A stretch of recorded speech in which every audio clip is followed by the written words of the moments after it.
And Wheatley's got the first down sprinting inside the 45. Fighting Lions all the way down to the 42-yard line. Tyrone Wheatley, the battering ram, has a Raider first down. Just then inside the Lions 30, play action bootleg. Gannon's got room to go, 25-20.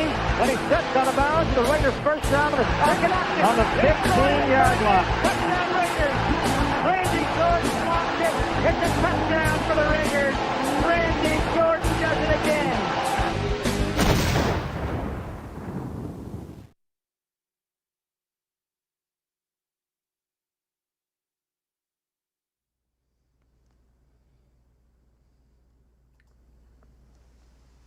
All right, everybody, how you doing? It's Captain Jack, and don't call in yet. I got a lot of things going on. I apologize. The numbers should not be up yet because I actually was having messages sent to me while we were doing this. So apologize here. Got a lot of things going on. You know how you're trying to do something, and all of a sudden you got messages coming at you, and I'm like, oh shit, shucks, didn't say it yet.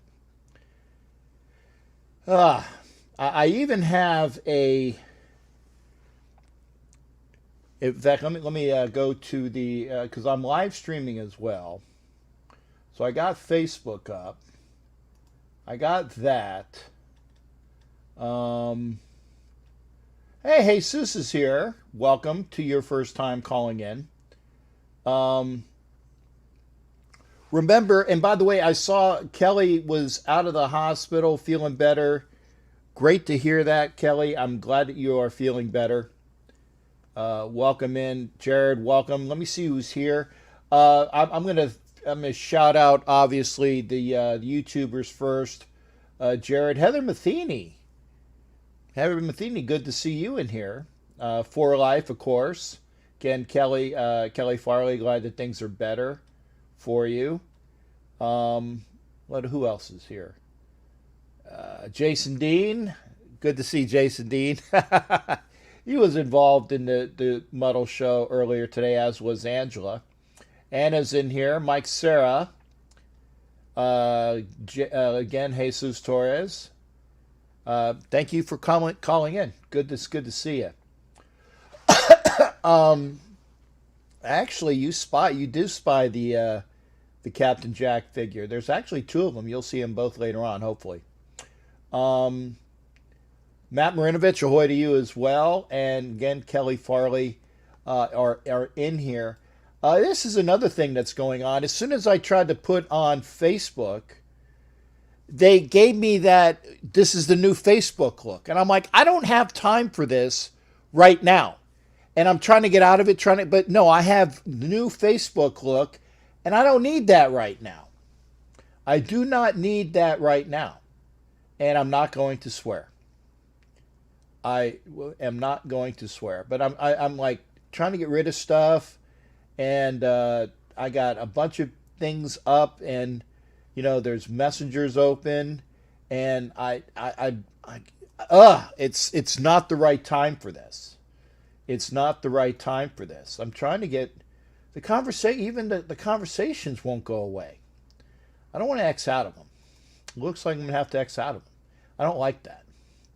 I do not like that. I'm trying to X out of conversations, so hopefully I don't need a life event.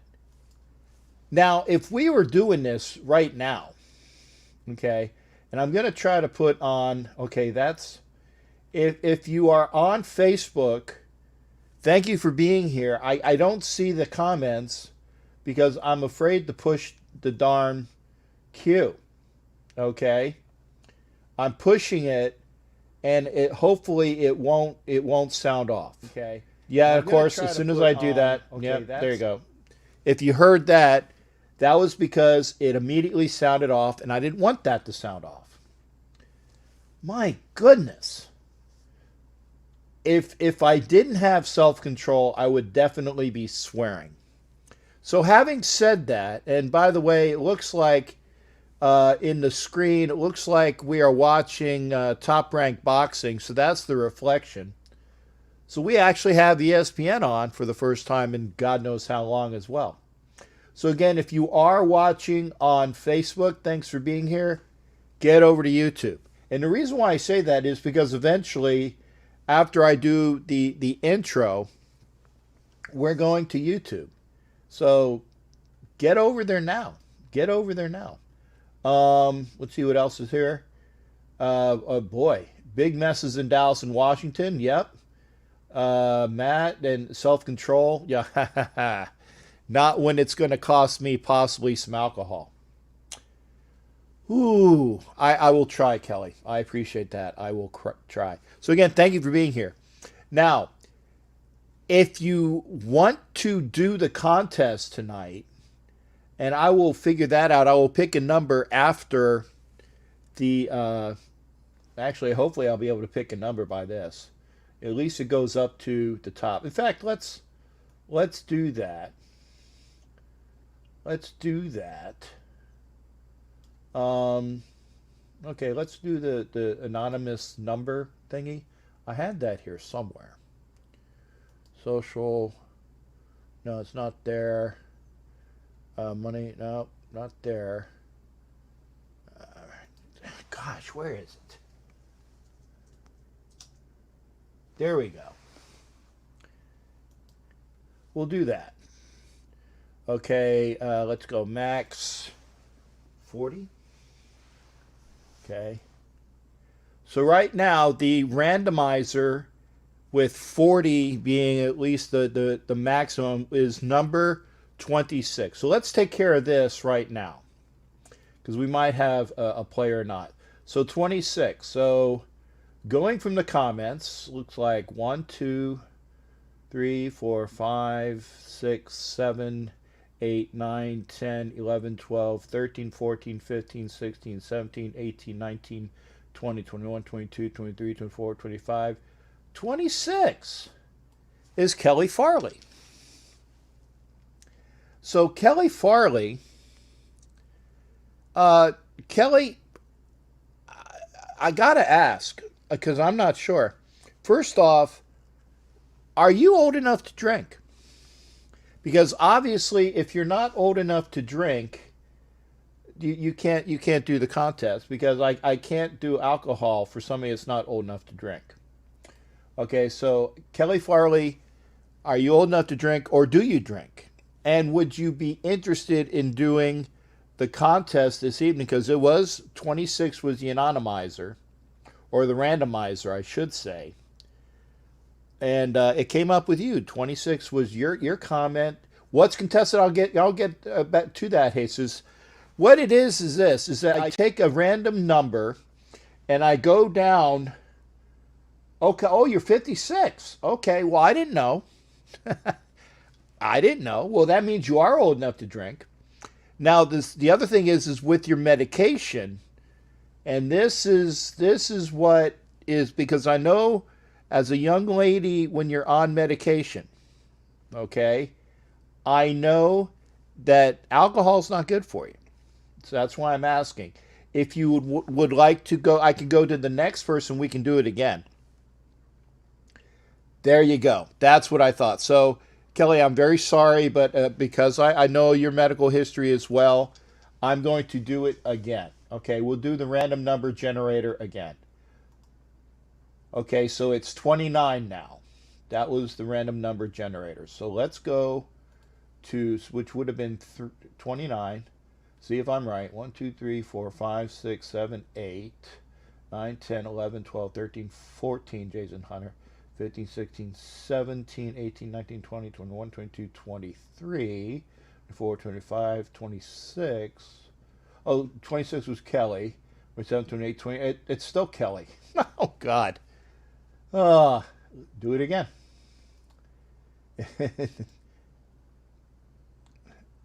Okay, let's do it again. So, okay, it went up to 21. So let's go back to 21.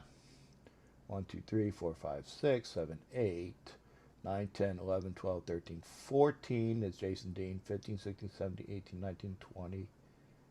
21! Jason Dean Hunter. Okay, So now that we got Jason Dean in here, Jason Dean, now it is up to you. No, that's fine. That's fine, honey. I appreciate you being in there. I appreciate you commenting, and I'm glad that you're feeling better. Jason Dean, 21 is you. So would you like to do the contest? And what the contest is if I swear, and you got to tell me what bottle we're playing for. I can't send you the bottle, but I can send you the money for a bottle. And I love you too, Kelly. Thank you. So the number came up. It's Jason Dean. Well, he's not the winner yet, Anna. He is a contestant. So, Jason Dean, you got to tell me if you want to play for that contest before I even go any farther. Okay? And remember, get the word out because we're going to be doing this every show. I got to know, Jason. You got to comment. Yes, no. If I don't swear, that means I win. And that means you owe me a bottle or you will send $25 to a charity, which we will go over. Either right now it's Shoes for Kids with Jerry Robinson or the Retired NFL Players Congress. No, you're not the winner yet, Jason. You got to see whether you want to play the contest. It's a you versus me thing. Yeah, I do got a baseball bet with Jason. Okay. Don't make me angry! Arrgh! I'm going to get all captain on you. And Matt's throwing out subjects. Oh, I will get to the sexual harassment stuff.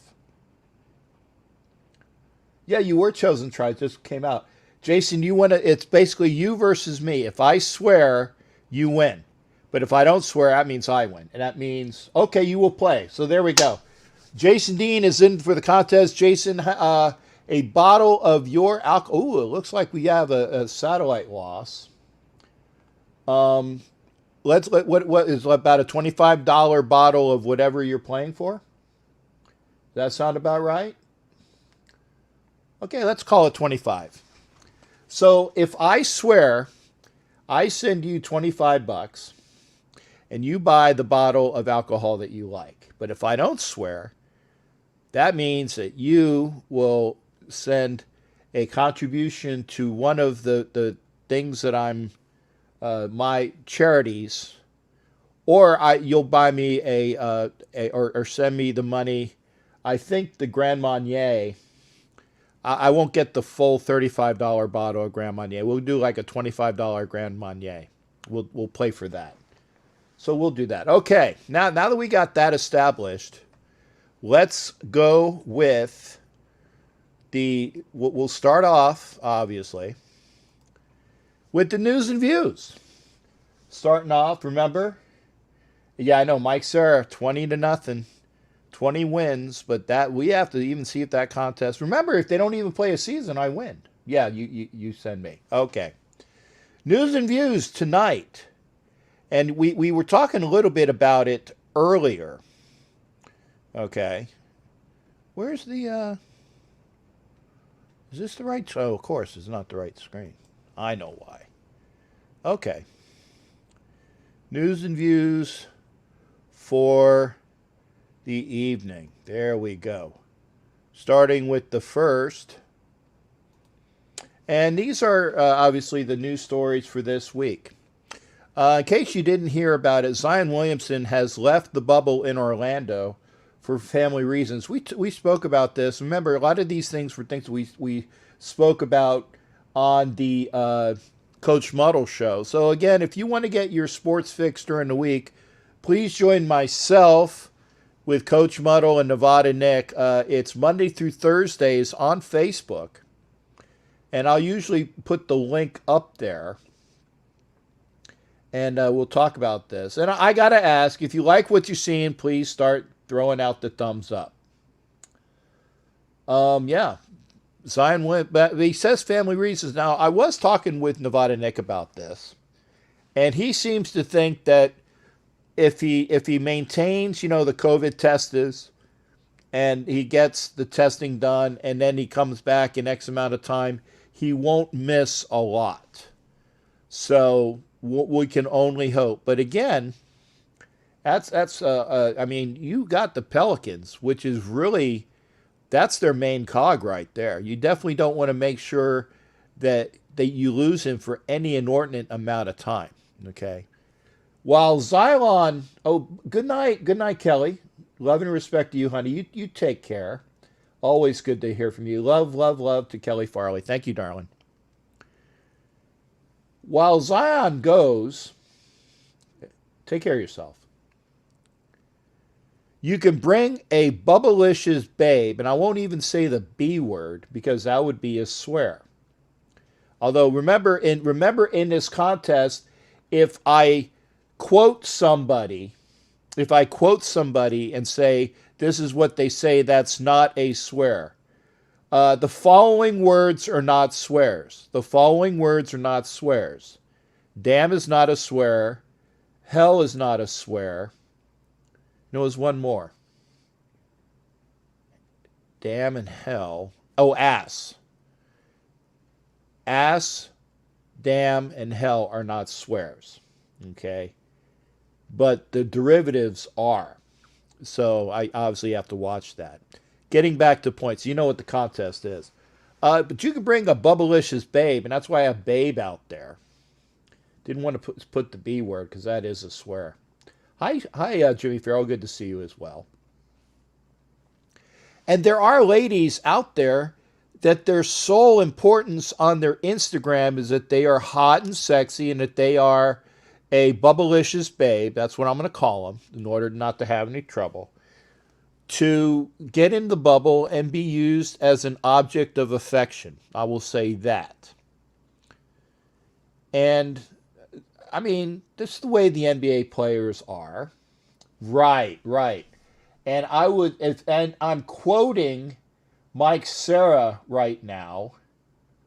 No, I don't want to swear, Greg, because then I lose the contest. I'm quoting Mike Sarah, who says, and I quote, Mike Sarah says, asshole is, and that is true. And Greg Wing, who I'm quoting, says, oh, fuck it, Cap, just get on with it. I'm quoting Greg Wing, so that's not a swear. I'm trying not to swear. So I want to be able to cut these programs for use later on. So again, what was I talking about? Oh, Bubble Babes. This is going to play hell with the NBA season, that's for sure. But while we're talking, the escorts, just have them in there. I think Angela just said it. If you're in the bubble, stay in the bubble. Be a bubblicious escort. That's the way it should be. Now, again, Dan Snyder, who is the owner of the Redskins, is having a bad week for him. Obviously, the NFL, in their infinite wisdom, has been trying to have him push for a name change for years. They're finally going to get that done. And actually, I think on Monday morning, they actually came down that they will no longer be the Redskins. So if they're no longer the Redskins, they will have a name change. But that just was the beginning of the week. Now, I want you guys to remember, guys and gals, mates and wenches, that a couple years ago when they were talking about the issues with the NFL cheerleaders, and I remember this specifically, the NFL cheerleaders were talking about their plight, that they weren't making enough money, that they're basically losing money being an NFL cheerleader. They don't have a lot of money that they make per game. But it came out a couple years ago, and the NFL cheerleaders, specifically the Redskins cheerleaders, were saying how much of and I'm quoting Matt Marinovich here, Washington TBDs, which is to be determines, are a, quote, shit show. So there you go. And it is, because there's accusations now, again, quoting Matt, I didn't swear, Bubble Babes, I love that, that these ladies were having to, be used as escorts, basically rings of prostitution, things along those lines. There is a report, I think it's the Washington Post, that there's a lot of problems there. And this is just the beginning of his worries. Yeah, Jay Gruden's name was mentioned. So there you go. And it's a bad juju for Dan Snyder. I really think that one of the reasons why he said he would change the name was he saw what was coming down the pike. He saw that in pretty soon he was going to lose this franchise. And there you go. Now, the other thing is, and this is also from, I don't know if the Washington Post had it. And by the way, please, if you like what you see, please give me the thumbs up. If you, I'm just quoting what's going on, Anna. You guys are trying to get me in trouble, Greg Wing. Anyway, there's that, and then you also have that they also had ties to, who was the dude that allegedly hung himself in prison, and then the other chick was just picked up, and they her extradition, or not extradition, but her bail was set out of, she wasn't allowed to leave on bail. That person, Epstein, there you go, Epstein, the pedophile. There's reports that Snyder as well as Jay Gruden have issues with the pedophile, Jeffrey Epstein. I need a limit. Okay, well, we'll work on that. We'll work on that. We'll work on it for the next show. I've done it 3 times. Let's say right now we'll do 5. We'll do 5. So I have 2 more to do. But if Snyder is involved with Jeffrey Epstein along with that other lady, he's going to lose his franchise. That is just easy to say. In other news, sex trafficker, Kraft. Yeah, no word on that yet because I haven't heard about it. And he is a POS as well. Jason Dean, I agree with you there. The MEAC, which is mostly the historically black colleges, was it Norfolk State, FAMU, North Carolina State, a bunch of the small, really good schools, but the historically black colleges, they put off football for at least for the fall. So no fall football for them. I know what POS stands for, Anna. You're not going to get me with that. Come on, I'm not that dumb.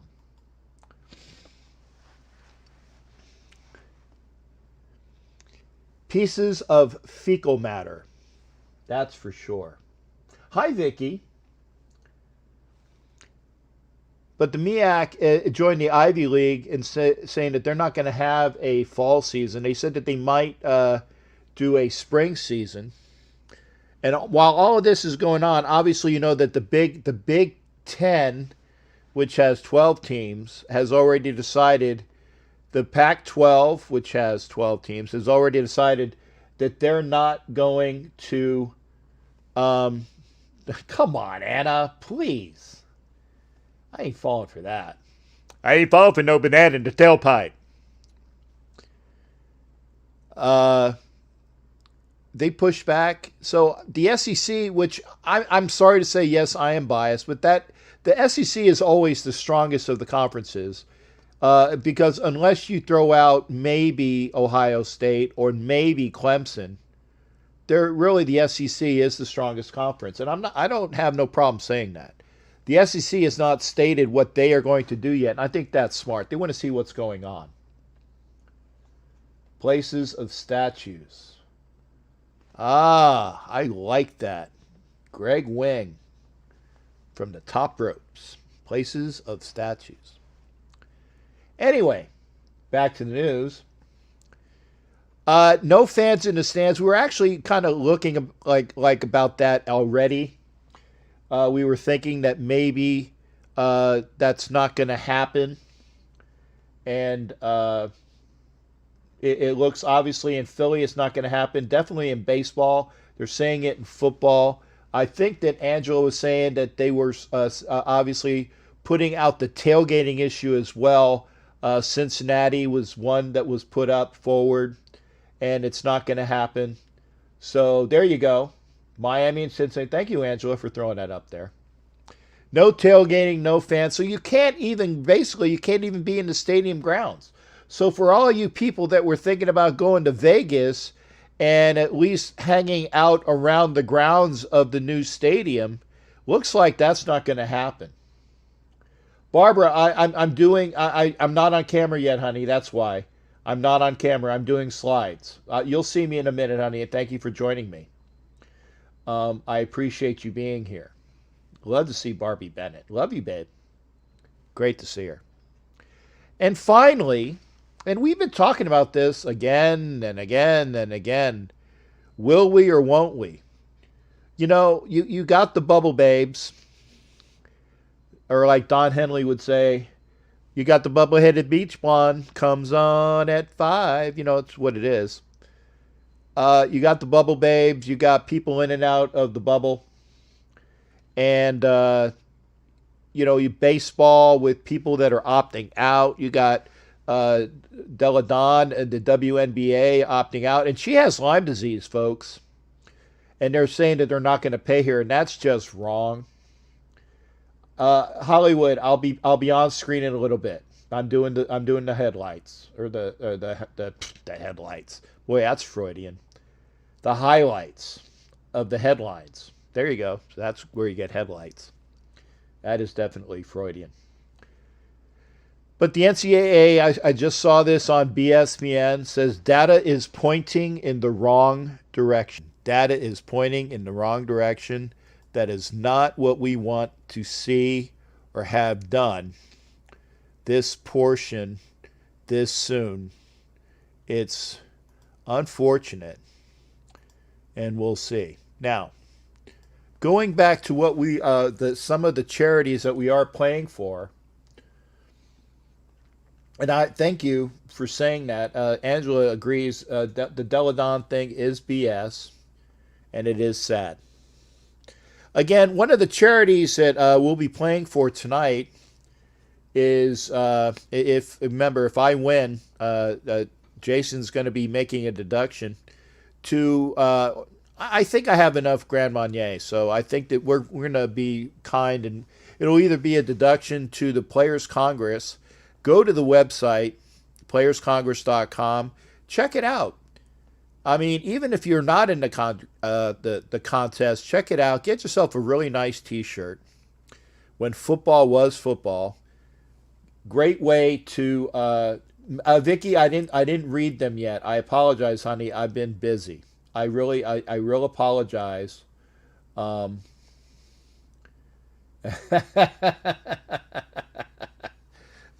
Mike Sarah, you're a card. Playerscongress.com. Check it out for the T-shirts. And also, if this is more along your lines, you got Shoes for Kids and their organization. Jerry Robinson, obviously, president, board of directors of Shoes for Kids. Go see them. They take in and they say lightly used shoes. Lightly used shoes. You can send those in. And don't send them some boots that are like 20 years old. But if you have shoes that are lightly used, put them in a box and send them in. It's a tax write-off. And so there you go. Now, as you can see, those are the headlines, and I am not the bubble-headed beach blonde who comes on at 5. I'm actually Captain Jack, and we're here. And there we go. Put the eye patch over where we can see you. Yark! From Captain Jack. Now you can see me, Barbie. Love you, honey. Now you can see me.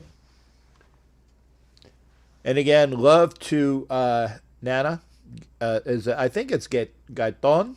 I'm going to try to say that correctly. There you go. Yeah, there you go, Vicky. What, now get with the website and say, hey, these are the shoes that are unused, and get them and put in, please put in, if you don't mind, please put in a note saying that you read and you heard about it on the Captain Jack show. And this way, Jerry Robinson, and let's say, hey, I know Captain Jack is a friend of Jerry Robinson. Captain Jack is pushing this for him. I want to make sure that they know that we are listening to a friend of the program, and Jerry Robinson, great guy. And yes, always great seeing you, Barbie. I love Barbie. She's awesome. I love all the ladies because you are. I love the ladies. They are so awesome. Yar, that's why I wear my eye patch. So again, looking at it again, we have 829 subscribers. If you're not a subscriber yet, please do. Please subscribe. Now, I am going to say, if you're watching on Facebook, and you can see that you're watching, oh God, I do not like this. I'm trying to stop the feed on Facebook. I'm trying to, okay, oh, it's just slow. Okay. So if you're on Facebook, I just clicked you off. I apologize. Normally it allows me to not do that. But if you're watching on Facebook, you're not watching on Facebook anymore. Hopefully you're coming over here to YouTube. There was no comments there that I needed to see. So again, the Facebook feed is now private. I do not like the new Facebook scheme. I do not like it. I do not like it, Sam I Am. I do not like green eggs and ham. So I'm going to switch off Facebook because that's just going to make me upset. So we are on here on YouTube. There she is. Always great seeing everybody. She's awesome. All the ladies are awesome. I love my ladies here. You're the best. You know, you have Kelly Farley, always great to see her. You know, obviously Vicky Orr, Barbie Bennett, love Cycle Barbie. You got the Pachecos, Angela, and Anna. If I'm missing somebody, I apologize. I mentioned Vicky, I hope.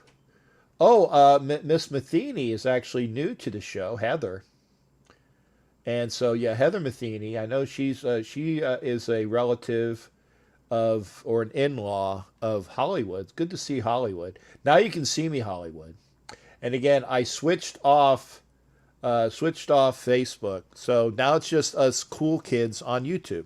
Now, Twitter is out there and Twitch is out there. And by the way, if you are if you're younger and you have like folks that are into Twitch, Angela, I know you're on Twitch. Follow me on Twitch. I want to get my Twitch subscribers up as well. Okay. And I gotta put my eye patch up. I was supposed to get some drops in the meantime, so I apologize there. But hopefully, I will not have the eye migraines that I was having earlier.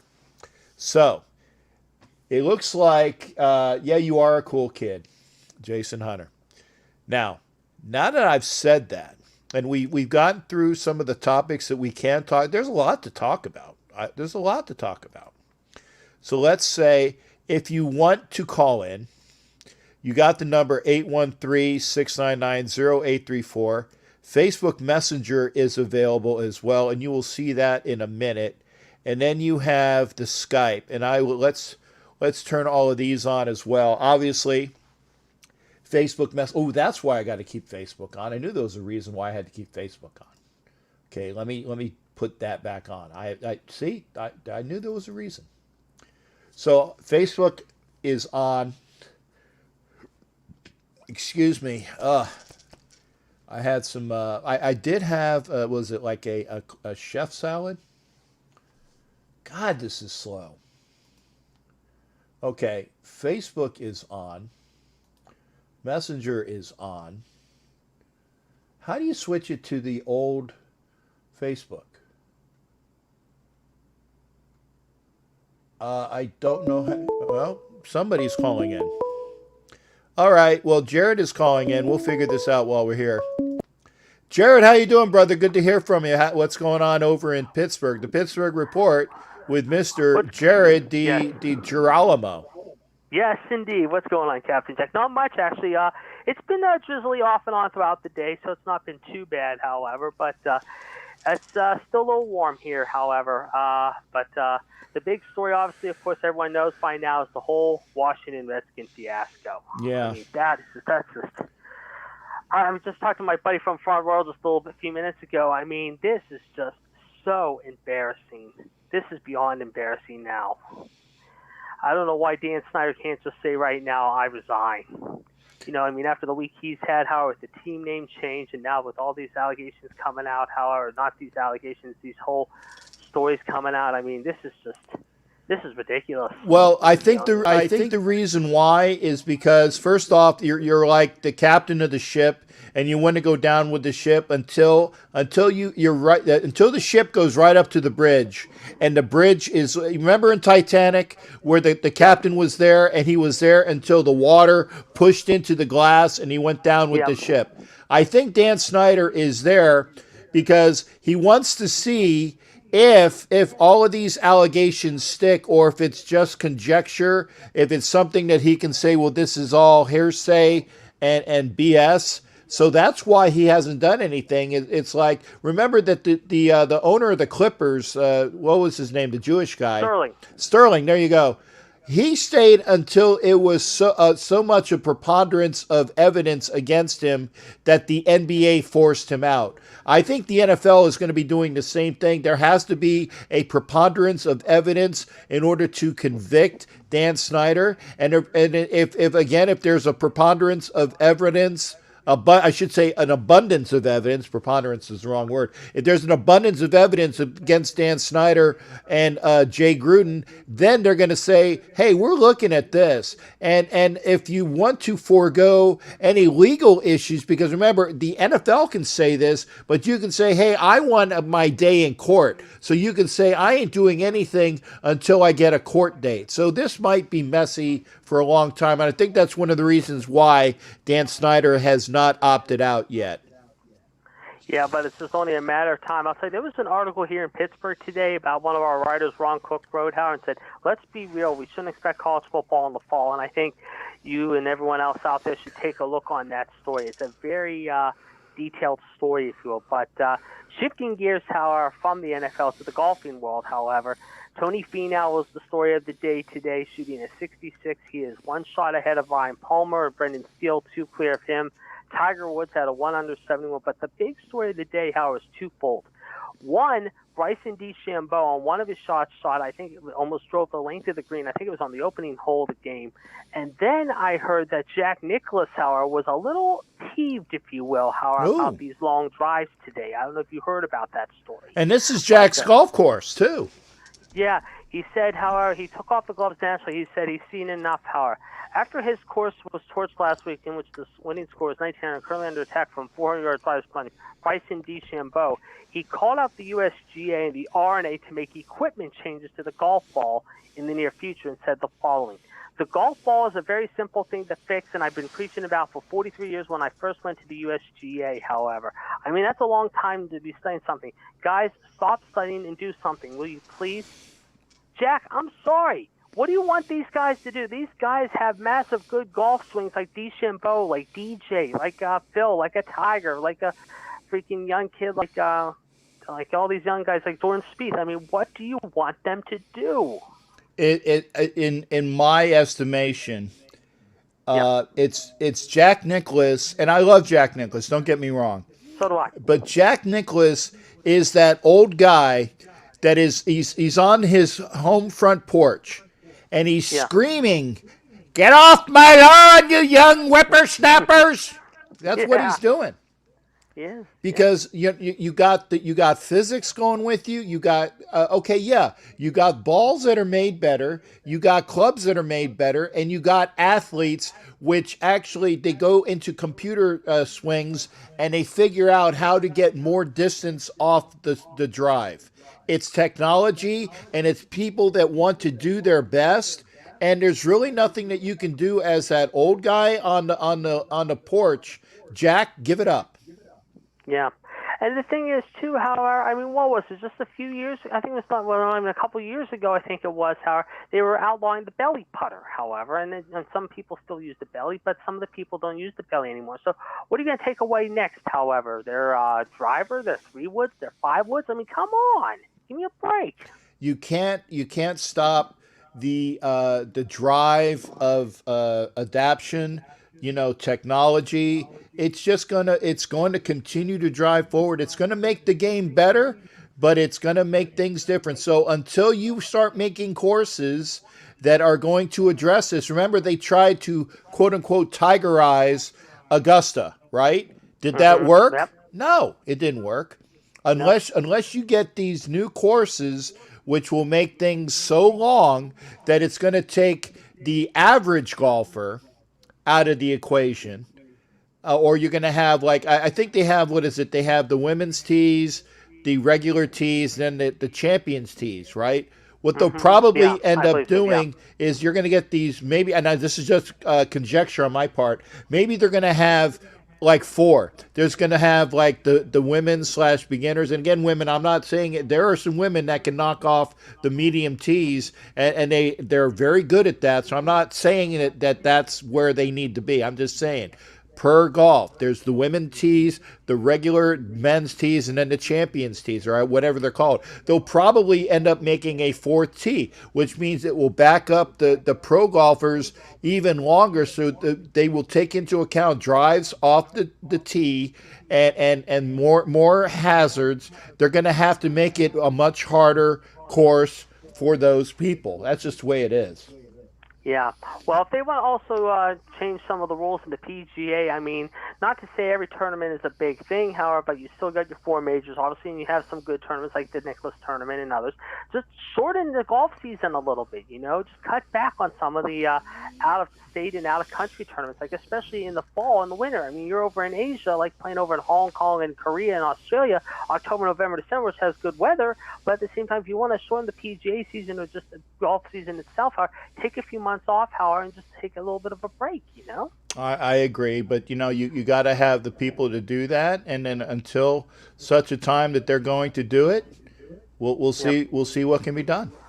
Well, I'll get you out on this, however. I mentioned it on Sunday, and I'll mention it here today. 50 years ago tonight, however, Pittsburgh's Three River Stadium was born, believe it or not. The Pittsburgh Pirates made their debut against the Cincinnati Reds, however, 3-2.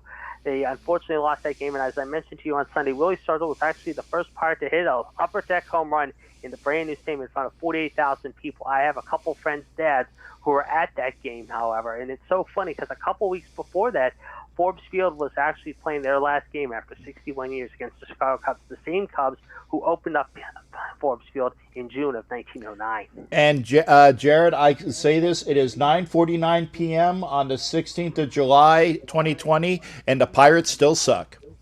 Yes, they do. Yes, they do. I can agree with that. All right. Well, I'll talk to you on Sunday. Have a good weekend. Stay safe down in Florida. Good hearing from you, brother. Always wonderful to have you in the show. You take care up there. You too. Bye. All right.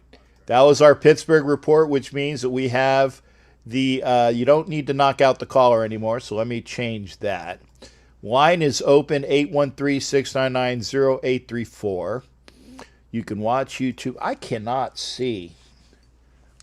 Oh, my goodness. I have my eye patch on because I am Captain Jack, but I have it hurts the eye. So I don't want to knock out the caller anymore. There we go. Transition here. Fade it up. There you go. Apologies. Line is open. Let's see who that next caller is. Again, remember, you can call in via Google Voice, which is what Jared did at this 813-699-0834. You can call in from Facebook Messenger. I do have Facebook Messenger on, and you can use that. And if you want to call in via Skype, the Skype is up as well. That's Captain_Jack_Rackham. That is on Skype. Really good and really strong in the YouTube, in the Facebook Messenger and the Skype calling. Really good audibles on that. Really good sound. So you can use that. You got a way to call in. So I've missed some of the comments. I apologize. It was a chief from Montana. What was the terrible movie? I'm missing that. What did I say? Fish. Ooh, Vicky, you probably this is one of the few times I would say I do not. This is like green eggs and ham. I do not like fish. Very rarely. Most fish I do not like. Shrimp I like, and it goes against Jewish law for, was it shrimp and lobster? I love that. I love that stuff. But yeah, rice sounds good. Brussels sprouts I don't like either. I do not like Brussels sprouts. What was the movie that was you got a twitch in your back and you are a cool kid? And okay, and so Angela was asking who was going to. Jared called in. Oh, Titanic. That was the bad movie. Well. Is I mean, it was the definitive chick flick, but it was. I liked how they had a lot of. Now it wasn't all historically accurate, but a lot of it was. I like historical movies like that. I do. I like historical movies. I just found one in my mom's kitchen drawer and gave it to my daughter's friends. What did you find? We'll see. Oh, the terrible towel. Yeah, I knew she was talking about that. Yeah. And I'm definitely allergic to it. I actually, when I was in Pittsburgh, I went through the airport. I got a terrible towel and I brought it back to the island in Guantanamo for me. Actually, it wasn't for me. It was for a Pittsburgh fan. And because I know that it's a good gift. So who's up? Who's calling? Somebody was calling. I heard the phone. Call back. We did have a caller for a second, so call back. The Notebook. I've never seen that. I like the gal that's in there. What's her name? It's not Amy Adams. It's the other one. Oh, okay. Angela came in. Thank you, honey, for calling in. We're talking about bad movies, and so I want to. Actually, I just called in and I hung up, and then I was like, let him finish talking about his movies. No. Well, I was gonna say I've never seen The Notebook. People talk about it, but yeah, I never saw it. Let's get it. Yeah, I'm sure I'm not missing anything. So the world of sports, there's a lot of stuff going on. What should we start with? I mean, your last caller already talked on the creepy football team. Yeah. So what do we have left? We have escorts. We oh yeah. Ooh. The college football thing. We can talk about on Deladon. We can talk about escorts. There you go. No, I'm being facetious. No. I'm just saying we can talk about whatever. So there, and it was Rachel McAdams. I like her. I like Rachel McAdams. Go ahead. I like Amy Adams too, but so the Adams and McAdams, I like them both. But actually, no, I like talking about Deladon, and the reason why I like talking about that is you mentioned it. It sucks. It sucks that the it's a bad look for them. That is your MVP who has Lyme disease and has been playing. For how many years? At least 3-4 years. She's one of the most fantastic players in the WNBA. And so they're saying, okay, well, we're not going to pay you now if you opt out because you're using COVID as an excuse. Now, if I'm not mistaken, she also had was it like a family member who has issues? Whether I think it was a child in the it's her sister. I thought it was her sister. Right. Has yeah. Yeah, and no, but I just think it's just unfair. If she has it, she is the reigning MVP of the WNBA. So I think that's probably why they want her to play. That makes sense. She's a top player.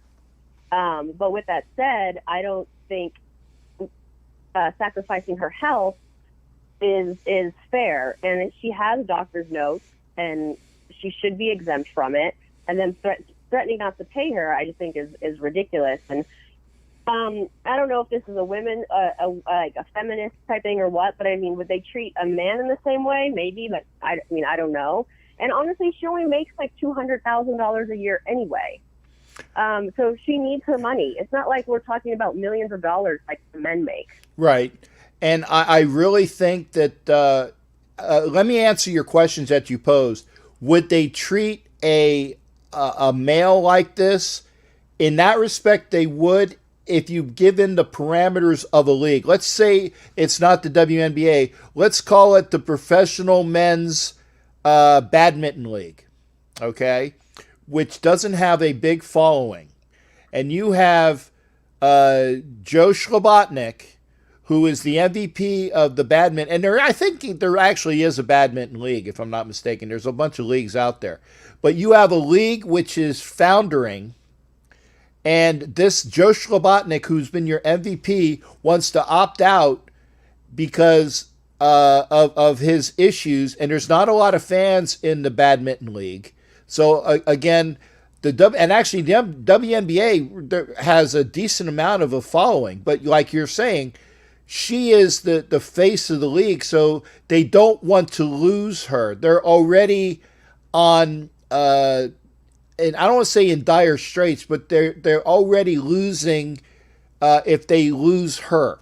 Okay, so in that respect, I think that if it was in a parameter of a floundering male league and the best person wants to opt out, I think that they would do the same thing. I'm not saying it's right.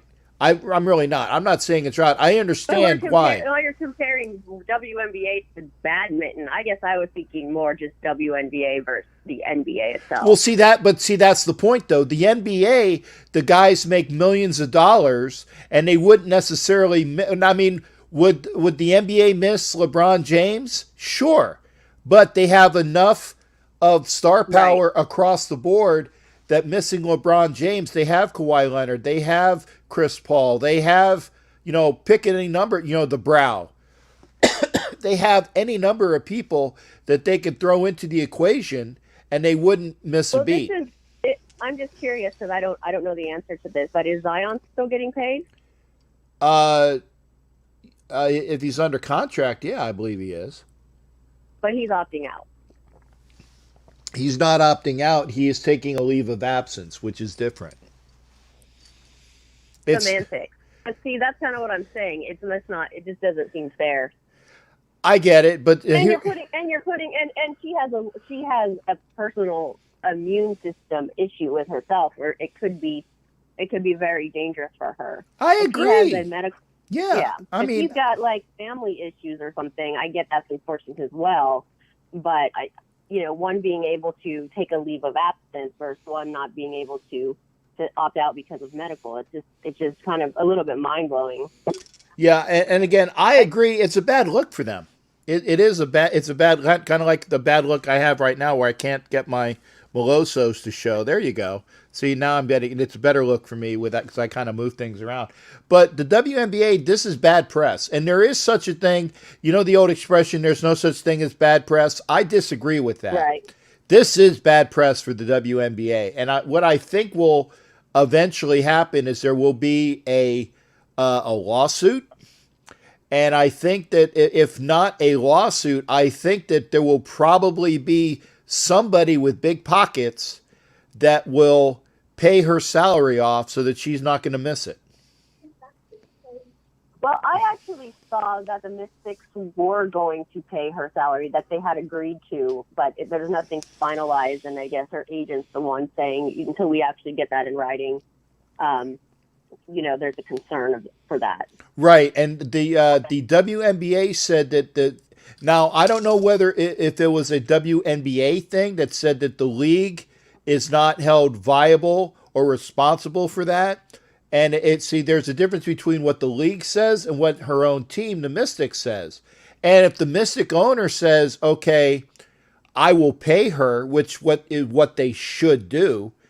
But I think the league is setting the precedent that they're not going to back that because they don't want to have a whole slew of women do the same thing. That's why I think that they made the statement. Now, I think that the Mystics Yeah. pay here, then there you go as well. And again, Zion's coming back. He's taking a familial leave of absence. And the articles of a contract, I guess you are allowed X amount of days away. You know, it depends on what's in your contract. It really is. If your contract says you can do it, then he can get paid. If the contract says he can't, then he won't. So we'll see. Yeah, we shall see. It'll be interesting to talk about in probably days to come for sure, if not weeks. I don't know that this is getting resolved anytime soon, but I think the WNBA starts this Saturday, I want to say, or maybe even tomorrow, if I'm mistaken. I could be mistaken, but it's happening.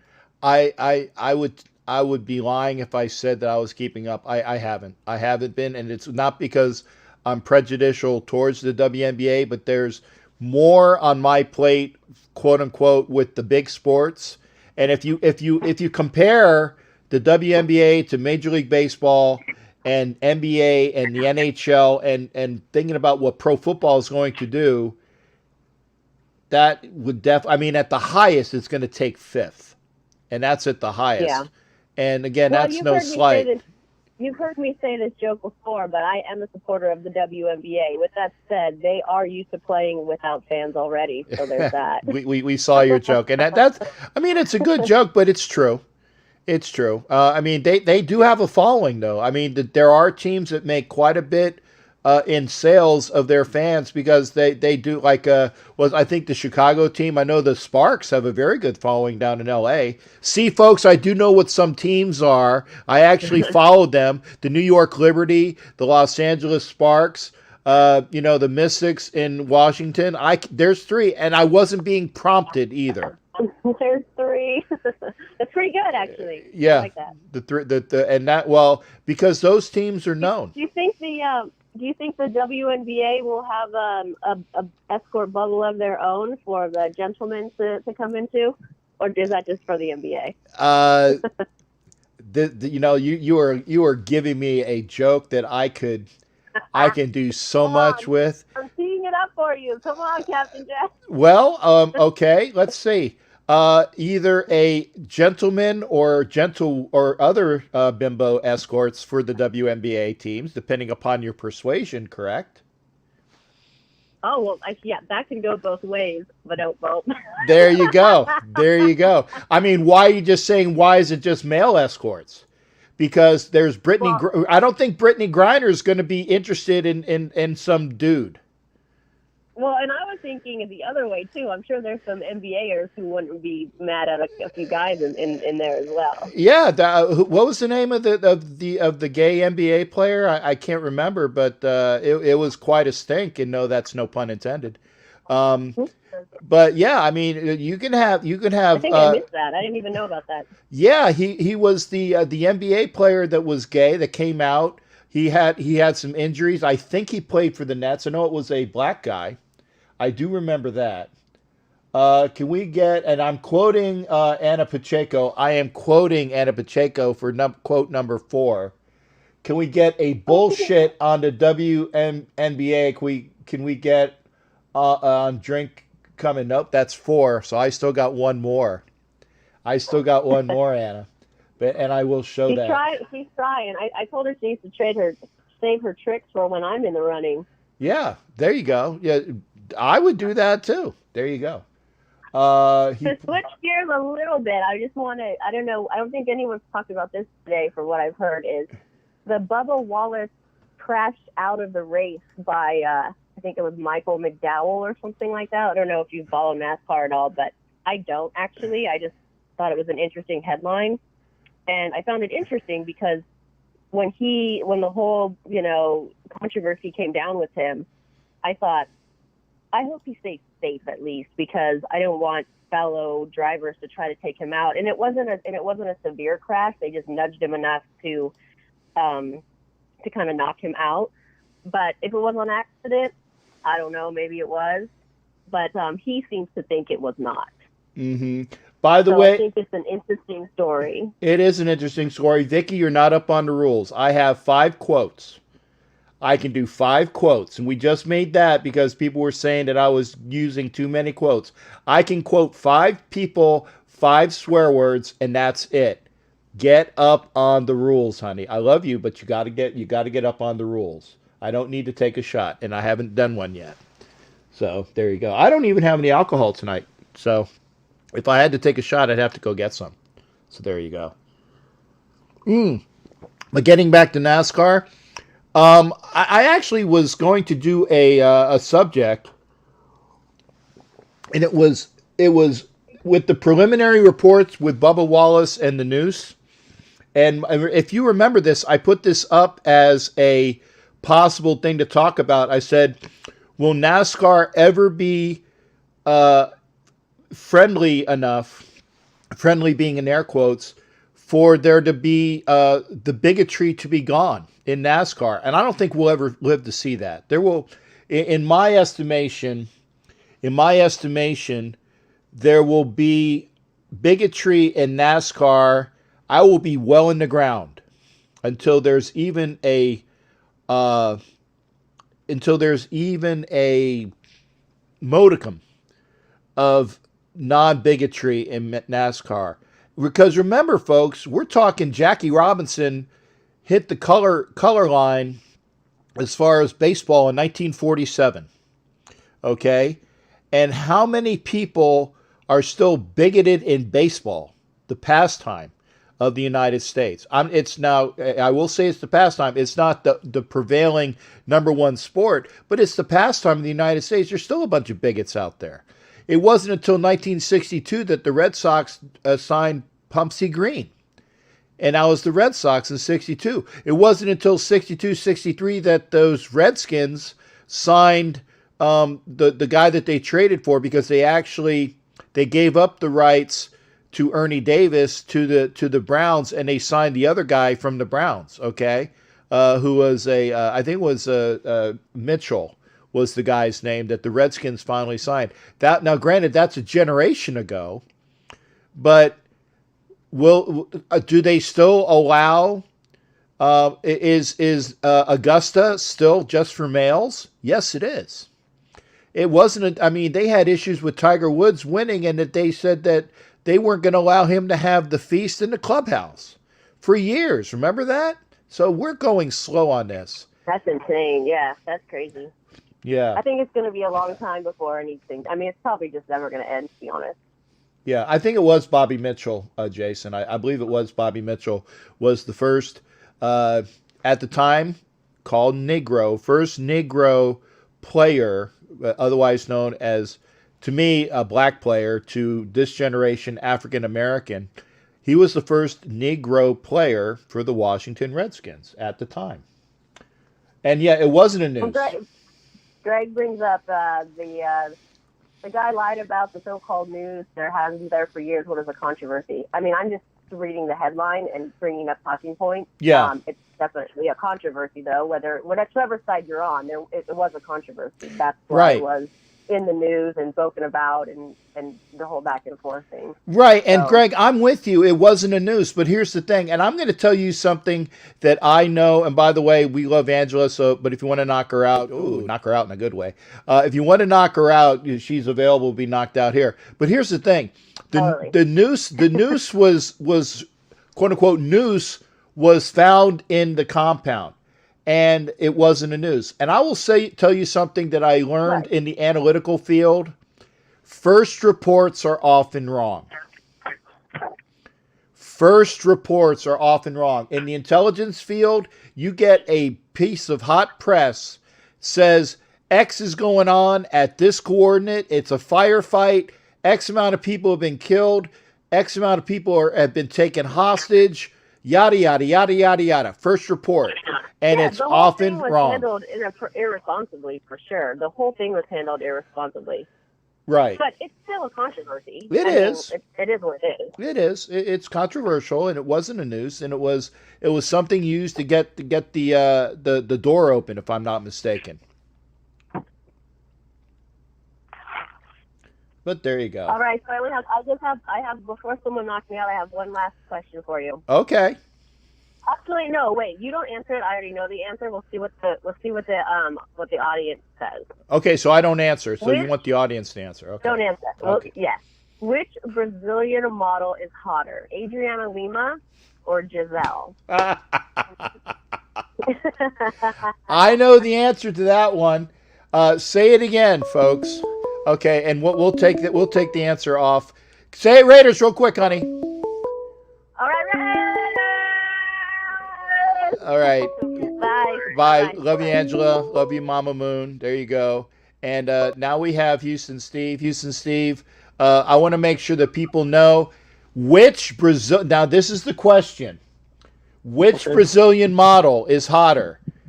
Angela, or what's her name? Lima? I can't remember what her first name is, but Lima is her last name, or Giselle Bundchen. Who is hotter? Who is hotter? I don't know either one. I know Bunchen, but I don't know the other one. But I do know the one that was married to Tom Brady, the one that had the child by Tom Brady that's on Blue Bloods. Yeah, she's hotter than Giselle Bundchen too, and that's what's her name? She was in Coyote Ugly. She was. Yeah, you're right. Bridget Moynihan, and it's Adriana Lima. Thank you. Bridget Moynihan is hotter than Giselle Lima, and she's older. My goodness.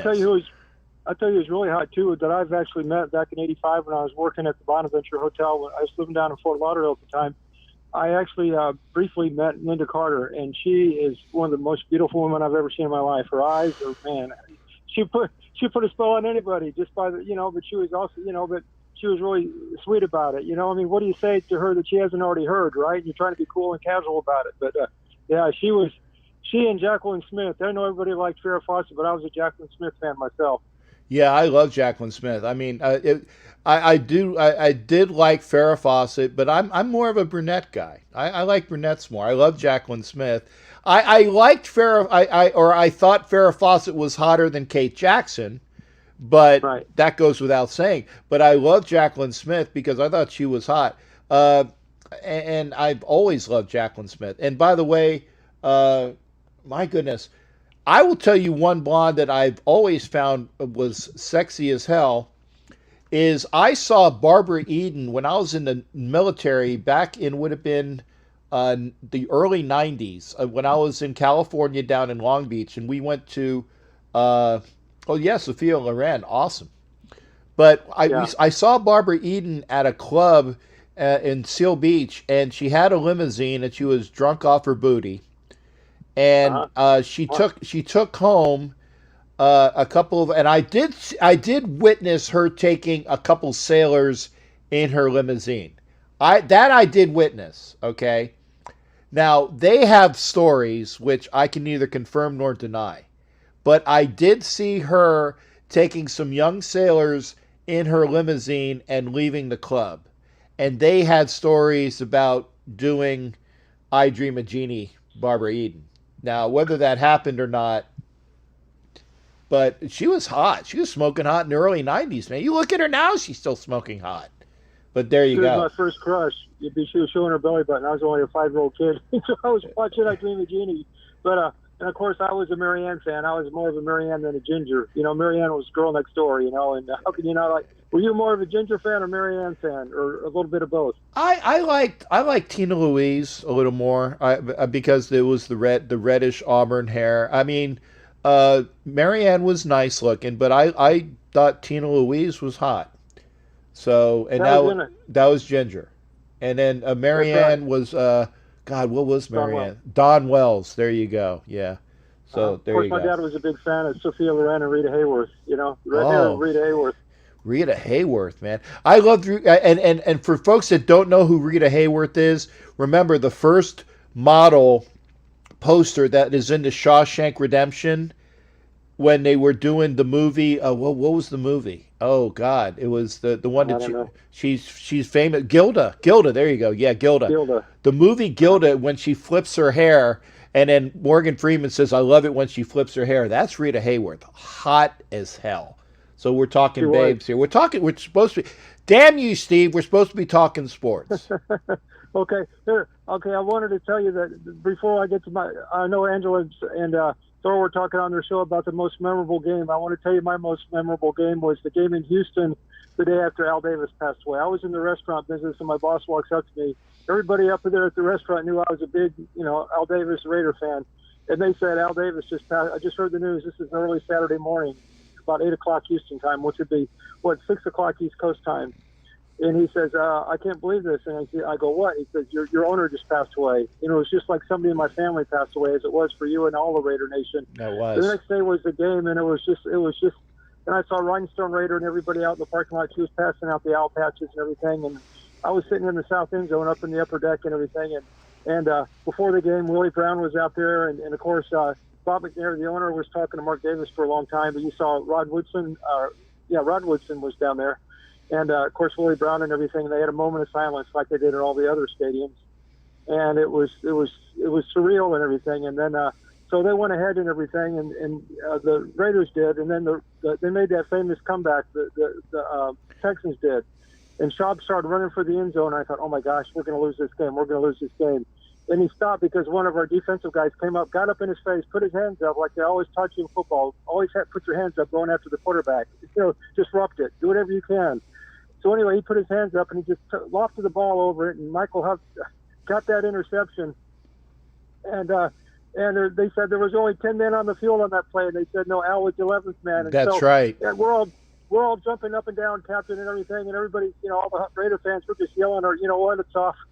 And then all of a sudden they show Hugh Jackson on the sideline. He's bawling like a baby, and I start bawling. Everybody else, we're all looking at each other and like we wanted it. People walked up to me that were Texans fans, and they said, you know what? We're not Raider fans, but we're glad you guys won this game for Al Davis, and it was something that it just gives you goosebumps. I've seen the videos. Everybody out of Ricky's is going bonkers, and I know all the Raider fans were. It's just something I'll never forget the rest of my life, man. Seeing him over there on the sidelines crying, and I said, you know what? The Godfather just passed away. I said, man, he's been such a big part of our lives for me for 50 something years, or at least 40 something years at that point. Now Right. 54. But I just want to get your thoughts. Where were you at watching that game? And I'd like to hear from the other fans. Where were you at when you were watching that Houston game, and how elated you were? It was just like the relief. It just went out the window. We said, we won this for Al Davis. I will actually be able to tell you this is a two-parter. I was on Saturday morning, I was in the bank I was starting the process of getting a bank account for my brand new booster club, the Florida Bay Area Raider Boosters. I was in the bank, and I had my treasurer with me, because it would be her and I and doing the treasury portions. And also I had my vice president with me, whose name I will not say because I have very negative feelings towards him because of what happened later on, and you can let him know that. Okay. But so I was in the bank, and I got a text from somebody in the Atlanta Raider Boosters stating that Al Davis had just passed. So I remember, it's kind of like you always remember where you were on 9/11. You always remember where you were for certain events in your life, but I always remember that I was in the bank making the start, our bank account for the Florida Bay Area Raider Boosters when Al passed, and I got that message from the president of the Atlanta Raider Boosters. So I remember where I was. Now, obviously, the next day we were at our normal spot as the Booster Club, and we're watching, and just like it was, we're making sure, we're like, oh my God, don't lose this game. And like Right. you said, there was 10 men on the field. They had blown coverage. And Mike Davis just kind of like, Michael Huff. See, I kind of went ahead of myself. Michael Huff, just like Mike Davis did in the interception against Brian Sipe against Cleveland in the playoffs, Mike Huff was there to get that interception from Schaub and to seal the victory. And we all exploded. We all exploded in relief, and we were all crying. And so it was kind of like what Hugh Jackson, and they showed Hugh Jackson on the sideline, very spent, emotional, crying, and people went up with him. And actually, I wrote my first article, and you'll see this when my website comes out. The very first article that I ever wrote for a Raider blog was the one that was up there. Says, "Somewhere up in heaven, I know Al is smiling," or something like that. "I know Al is smiling" was the headline. And I was inspired enough by that win to start writing blogs for what was Raider Nation Station, which next became, not that they changed, but I wrote for Raider Nation Station. I wrote for Raider Nation Times because I loved writing. It was before we had a chance to do the videos. So my connectivity as Captain Jack with Raider Nation started out as a blogger. So I always remember that as well. So yeah, I do remember that. Oh, I know you did. It's one of those landmark things. It's like I can remember unfortunately, this is a very sad event. I remember where I was at when Martin Luther King was killed. I was watching the TV, black and white TV, with the old rabbit ears with my parents. And I remember seeing that. And then I also remember about Chappaquiddick when that happened, hearing the stories. But I know that's for another day and everything. But I just wanted to say that, people, I was jumping up and down. We were all screaming loud as possible, thinking, I can't believe we won this round. It looked like it was going to go just the other way and everything. But afterwards, what I want everybody to do, please watch what Hugh Jackson, the speech he gave in the locker room about how much Al Davis loved those guys and everything. It was a very emotional speech that he gave after the game about how much that meant to him and how much Al made a difference in Hugh's life and all the opportunities he afforded him. It was just a great speech that he gave, a post game in the locker room to the players. Yeah. And of course, Greg Papa crying too on the thing. Yeah, and that was emotional for Greg as well. Hey, thanks for calling in, Steve. Always a pleasure hearing from you, brother. Good health to you and everybody. God bless. And like I said, you all are my brothers and sisters in Christ. And I just enjoy everything that you do, Angela, Homer, and everybody, because this has been a real trying times because this COVID stuff. And I just want to say that we're very sorry about Matt Hatter, about his passing. I know just a Raider. And Albert DeLuna, the president, a dear friend of mine and yours, he's out in Fresno, California. He and his wife tested positive for COVID, and they're going through, they're at home recuperating, but it didn't look good. But this is to all the people that have been directly or indirectly affected by COVID. We all have to look out for each other right now because that's very important. And I love you all, and have a great night. Thanks again, Steve. You take care, and thanks for the blessings, brother. Take care. God bless. Bye. All right. That was Houston Steve. Always good to hear from him. Line is open, as you can see. Don't need to knock him out anymore. But why don't you come on board the show? Always great to hear from you. 813-699, and there we go. We got Doc. Doc is ready to go. Doc, thanks for coming in, man. Always good to hear from you as well. Let me get myself in the large screenshot, fade it up, and we'll go. How you doing tonight, Doc? What's going on? Oh, doing pretty good. I just was listening to your show, and I think her name is Angela Call was talking about the NASCAR with the Bubba Wallace. Yeah. And I've been a NASCAR fan for, being from Virginia, Richmond, Martinsville, and all those other smaller tracks around here, long time in my life. Back, followed Richard Petty, Mark Martin, Carl Edwards, other drivers throughout my time, and actually am a Bubba Wallace fan now. Right. And I don't think he was wrecked on purpose. I really don't. The reason being is with that sport, a lot of times, especially on smaller tracks, at the high speeds, then you have to let off to get into the curves and to the turns.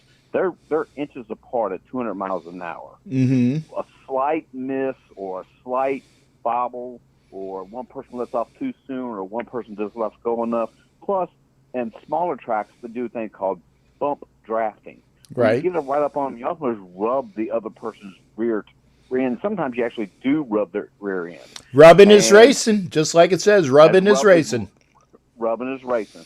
And a lot of times they do bump people to give them a little squirrel area in the marbles, not to wreck them, but to pass them. Mm-hmm. And I don't think that was being a dirty move. Now, I'm going to tell you, every driver who does it thinks, it's rubbing is racing. But when you get rubbed, you get mad. I've seen drivers get out of their car, throw helmets at the cars passing by. I mean, Tony Stewart was famous for that stuff. What about Kel Yarborough in the Daytona 500? He's sitting at the beginning of pit row, and I can't remember who it was, but the guy came in and he threw his freaking helmet at, and it was Kel Yarborough, if I'm not mistaken, right? That threw the helmet. Yes, you're exactly. Well, that's one of many who's thrown the helmet. There you go. So there you go, guys. I actually watched vintage NASCAR. I remember, Richard Petty and Cale Yarborough and Bobby Unser and Donnie Unser. And see, I'll be very honest. I am that old guy who's on the porch screaming that all these young whippersnappers suck. I'm that guy because to me, NASCAR was Petty and the Unser brothers and Cale. Okay, that Jimmy was Johnson, NASCAR. Don't forget Jimmy Johnson. Well, but I'm talking about vintage. What you talking about? Jimmy Johnson's dad? When Junior and Jimmy and them were driving, yeah, not owners. Back in they were back when. Darrell Waltrip. Yeah, Darrell Waltrip and doesn't he have a brother too? Bobby, right? Darrell or Michael. Michael's his son. Michael's his son, right? No, Michael's his brother. Michael's his brother. An age gap. Yeah, okay. Just an age gap. Okay. Well, I remember Darrell Waltrip, man. Darrell Waltrip it was a great one too. So I am that old guy on NASCAR. I don't watch a lot of new NASCAR because I like old NASCAR. There you go. Well, they've kind of changed some of the rules of the newer NASCAR ever since Dale Earnhardt Sr. passed away with safer barriers. You don't race back to the yellow anymore on a race. They changed the point system now for the last 10 race shootout. There are some differences now. I still like watching it every now and then, but it's not as exciting as it used to be. Yeah. But I don't think that wreck was intentional. I do think he was mad and ticked off and emotions rise high after a race, and that's just natural. It's adrenaline, and nothing against Bubba because, like I said, I'm a Bubba Wallace fan, and I like him. I think he's a good fella. And is Bubba Wallace? Is he? Bubba Wallace is a good driver, but he's not top echelon NASCAR yet. No, he's a young driver. Right. I started liking him when he was a rookie. He's only been in a couple of years. Uh-huh. He's a young driver given a chance by Richard Petty. He's driving, and he's actually was given a really good ride with the 43 car that Richard Petty Enterprises. Right.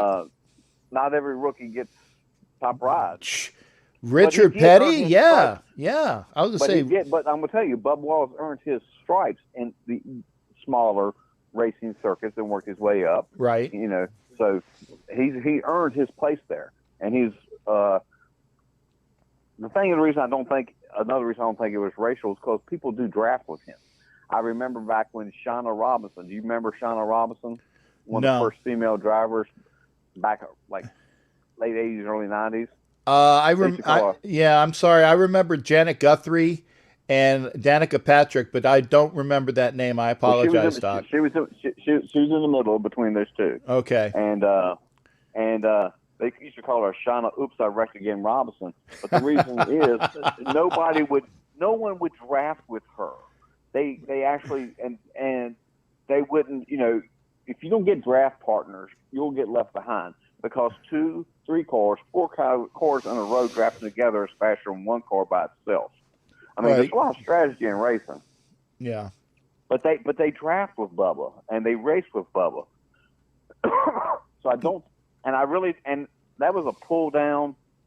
I can understand him initial feeling with everything going on in the country, him seeing it at first and reacting the way he did. I totally understand it, but it was not a noose. It was a pull down to get the garage door.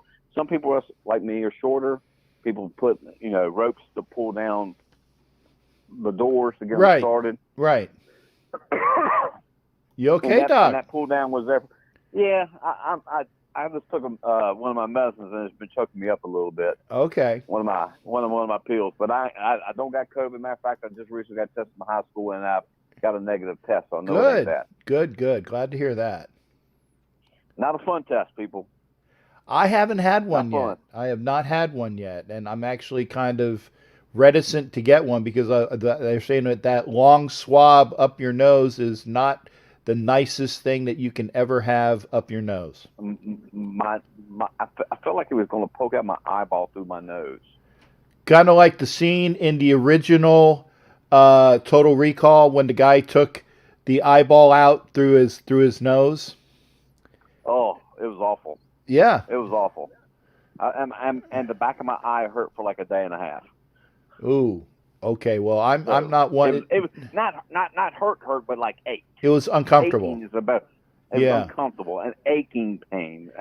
Something Tylenol can handle, but Yeah. I do advise everyone to get the test.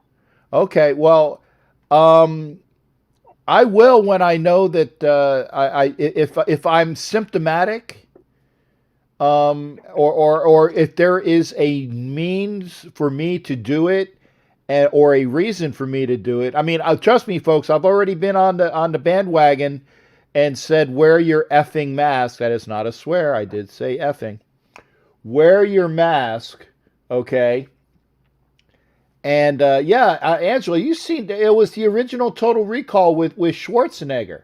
And it wasn't his eyeball. I apologize, but it was an implant that was as big as an eyeball. I apologize, but it was a round ball, and it was stuck up way up into his nasal cavities. So when it was like when it was taken out, remember the original Total Recall, not the new one, which sucked.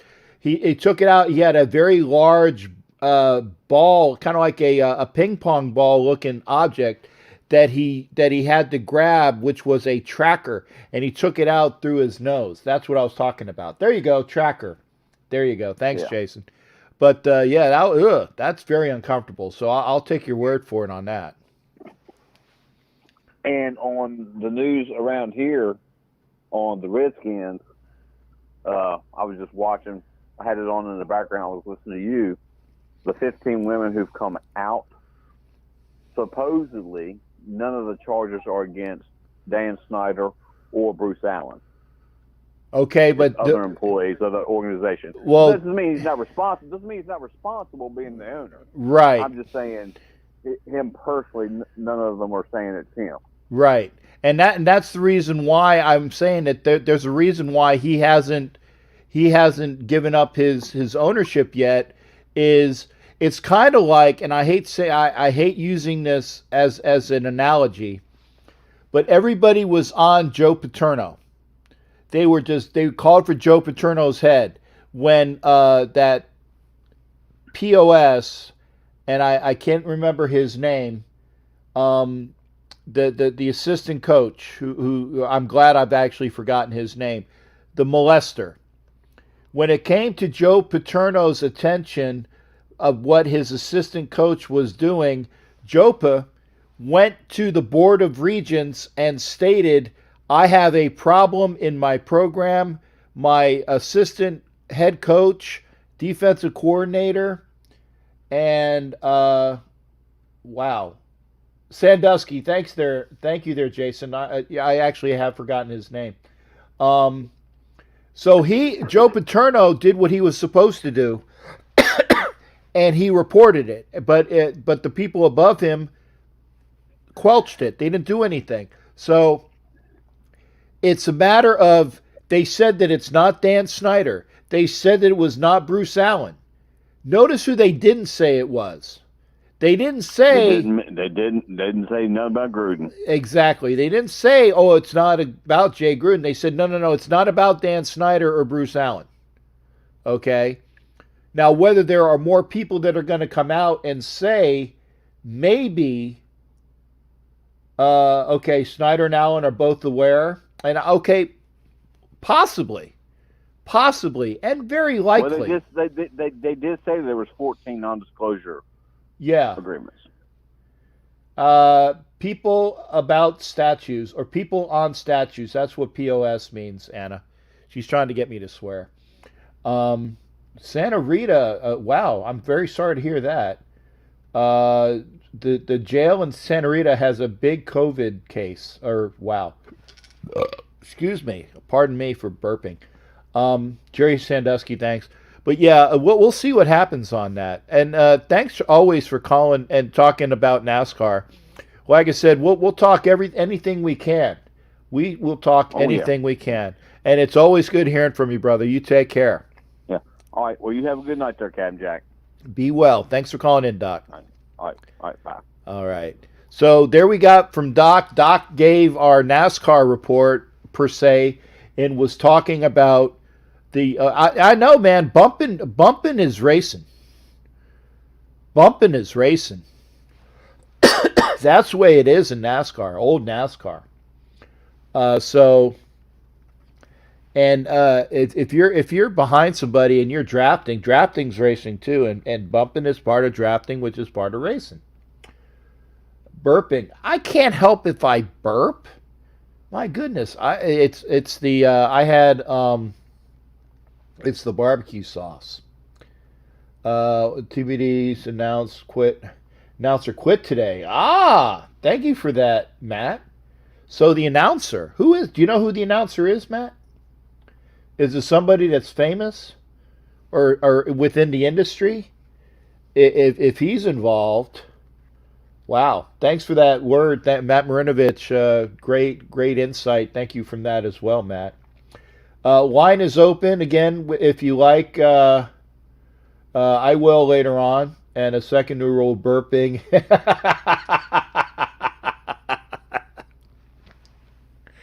Oh, you ladies are killing me. You're killing me.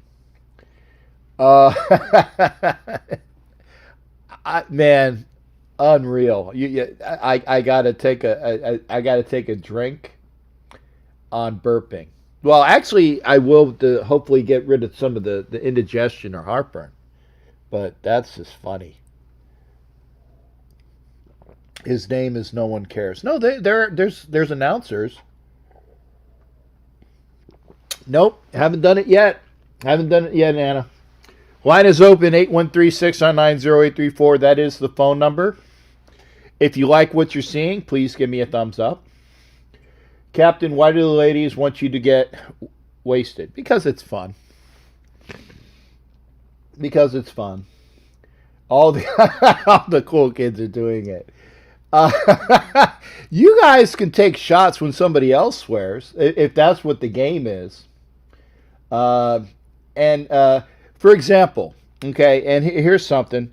Dick Engberg, who I think he passed recently, who was the NBC announcer for NFL games. He was also the announcer for the San Diego Padres. He's a well-known name. Okay. That's a well-known announcer. So there you can have that. We have to have DoorDash or Postmates deliver him a bottle. Larry Michael from the guy from the Sports Machine? Is it the same guy? Larry Michael. Is that his son? Because I remember it was the George Michael Sports Machine from DC. Is it his son, Matt? Because I remember George. You guys remember that, the George Michael Sports Machine, where you had a whole bunch of highlights. It was a Sunday night show, and they would have all of the Sunday highlights, and it was usually an NBC affiliate would carry it. The George Michael Sports Machine. It's Larry Michael. I'm pretty sure with a name like that, it's got to be his son. I'm dollars to donuts. I will probably place a wager of a sip, because I know you guys are under me, that it's probably his son. 17 NFL players are known to have tested positive for COVID-19. What's the over-under on a season? Yeah, and that's the reason why. Vicky is the reason why we have figured out. And by the way, Vicky, do I need to go pick that up? You need to let me know about that. Okay, get with me on that thing about the Grand Marnier. Mike, Sarah, how you doing, brother? What's going on with you? How you doing in Missouri tonight? Oh, we're hanging in there, man. I'm just walking out of the gym. Can you hear me, or is it distorted? No. It's good. I heard there was something in the background, so I said it's either gym related. I'm pretty sure. Yeah. I just took my mask off, so. I usually wear it in there, and everybody kind of looks at me, and I'm like, hell, I don't care. I'd rather have it on. Yeah, well, it's better to have it on. I mean, I tell people, like I was saying in the thing, I said, wear your effing mask, and it's for other people. And then I had a buddy says, hey, you do you, let others be. And this person, and I'm not going to bring politics into this as much as people want me to, but there are a lot of people that are more right wing that are saying, hey, you do you, let people be. I am of an ilk that I agree politically with right of center.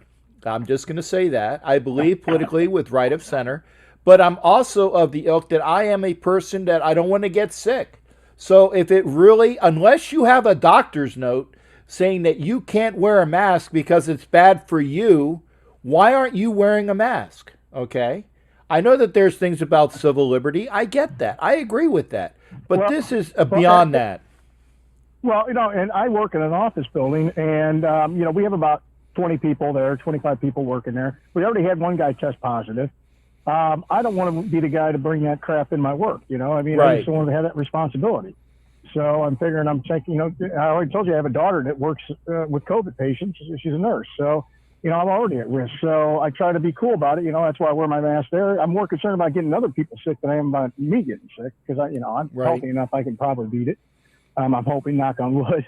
But, so I feel a responsibility for me when I go to work to make sure that I don't spread that to anybody. And then, we already had one guy test positive. So, yeah, it's, in the work environment, you just got to be careful. Yeah. And I agree with Ed, wear a mask. I mean, if you are asymptomatic and you don't know that you have the disease, if you've been around and haven't been wearing a mask, the likelihood of you picking it up is that much better.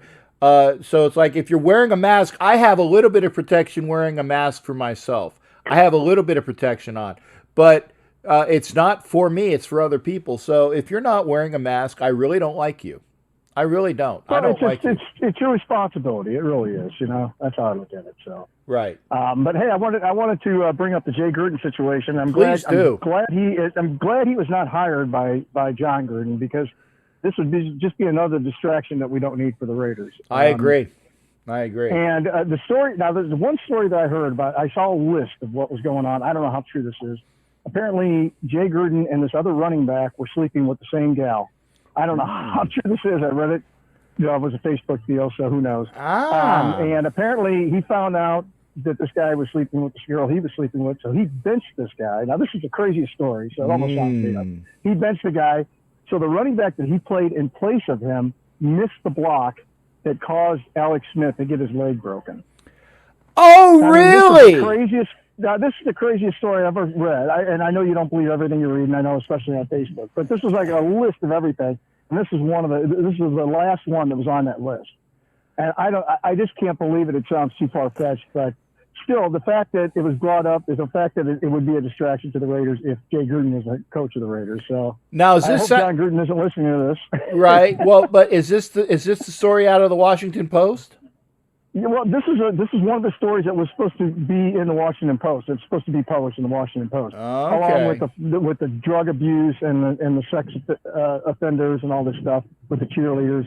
So this is just like a list, and this was the last one on this list. I can't remember the running back's name, but it sounds almost too far fetched. But I wanted to bring it up on the show just because I thought it was kind of an interesting, read.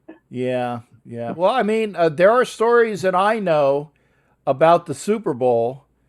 And about one of the reasons why Barrett Robbins went AWOL, and I can't confirm or deny them, but I have heard stories as to why Barrett Robbins went into a manic depressive mode, and I ain't gonna say it over here because first off I can be held. Is it libel?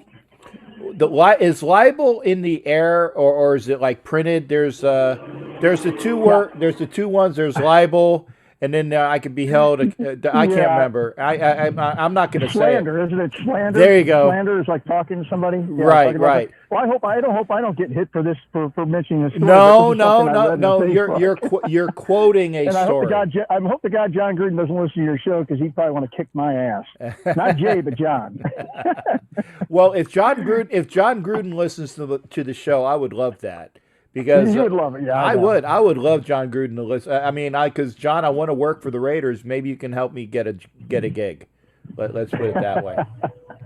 Yeah, I just think the story sounded so far fetched. I guess we'll find out if it's actually put into the post or not. But that was one of the many bullet points that they had for stories that they were supposed to bring up in the post. So I'm not sure. Yeah. Like I said, you don't believe everything you read on Facebook, but I just thought it was so interesting. And it sounded almost made up. The running back that he sat and the replacement running back missed the block that ultimately got Alex Smith's leg broken, and he had all those surgeries and almost killed him. And this is a crazy story. Well, if that's true, if what happened did in fact happen, then that means Alex Smith actually can sue Jay Gruden. That's true. If you look at it, because it's not that he would sue the guy who missed the block because he just missed the block, but because he was in there because of what Jay Gruden and the other running back were boffing, and yes, boffing is not a swear word, people. Okay, no. If they were boffing or doing the horizontal mambo with the same woman, I like the horizontal mambo too. If they were doing such activity with the same woman, man, that's and it happens, man. There are women and there are men. I'm gonna make it fair. There are women and there are men that are passed around amongst the teams. Okay, there are men and women that are passed around. There are what do you call them, like roadies, right? That's just the way it is. Groupies, yeah. Groupies, like in the rock scene. Yeah. Right. There are groupies, and there are sports groupies, and there are folks that do that. So it happens. So it's not far fetched. It's not far fetched. We'll see what happens. I thought it was total BS when I first read everything. I mean, everything about it, because it said that Dan Snyder and Jay Gruden were involved in this sexual offenses and drugs and shit. And I'm like, I don't know. Jay Gruden doesn't look like somebody who does drugs. I'm sorry, he just doesn't. Yeah. I don't know. Well, he's John Gruden's brother, and John Gruden's a stand-up guy. We all know that. I just can't imagine Jay Gruden getting involved with all that shit. So I hope to God it's not true. But like I said again, it's something that at least he's not coached for the Raiders right now, like we were kind of hoping he would have been, because it would have been just a big distraction, especially being Gruden's brother. I mean, it would have been huge. Yeah. Oh, we don't need that. Yeah. Watts came in. Thanks for the comment, Watts. We'll talk about that. He was bipolar, and there's actually that story about that I haven't been able to see it yet. Was the Barrett Robinson's issues with being bipolar, but there was something that set him off, and I'm talking about the something that set him off. I will not say it over the airwaves because I cannot confirm or deny it, but there was a story that, if true, I would be very upset as well. Can you tell us where you heard the story? No. But I have it from somebody that was involved with the Raiders. So it's okay. It could be very well could be true then. Yeah, it's somebody. And it, by the way, it's not John Kingdon, because I get a lot of good things from John Kingdon. It's not John Kingdon. I will say that. I knew this story well before I knew John Kingdon. And no, I won't tell you. Not gonna do it. Wouldn't be true. And I don't want you telling us. No, I don't want to hear it. I don't want, if it's something that's going to get you in trouble, no. Yeah. You need to hear it. Not going to do it. It's like what I even said. I kind of feel guilty even saying it because it was just something I read. It wasn't something I made up. Right. You're quoting an article. That's not going to get you libel or slander. I don't even know if it's an article. It was something off of Facebook. So God knows what that could be. Facebook is. You only believe about 30% of what you read on Facebook. If that much. It's a source. That's all I'm going to say. Hey, Mike, thanks for calling in, man. Always appreciate hearing from you. No problem, man. All right. We'll talk to you. Hopefully, all I got to say going out here is hopefully we'll have a season with or without fans. I want to watch the football. We got to, and I definitely want to watch our Raiders because I think it's going to be a great year for us. If we have a season, I think it will be. I really do. I think it will be. Yeah. All right, Captain. You take care, sir. Take care as well, Mike. Always good hearing from you. Bye now. All right. That's Mike Sarah living in misery. It is 10:50. I will say this, and I was there, and what Matt is citing about Tim Brown, about Bill Callahan being the worst thing that happened to the Raiders. I was sitting in the audience in Raiders headquarters for Raider Mecca, okay, and when it was Tim Brown and Phil Villapiano were there to greet us, the folks that were at Raider Mecca. And this is where you got the story originally.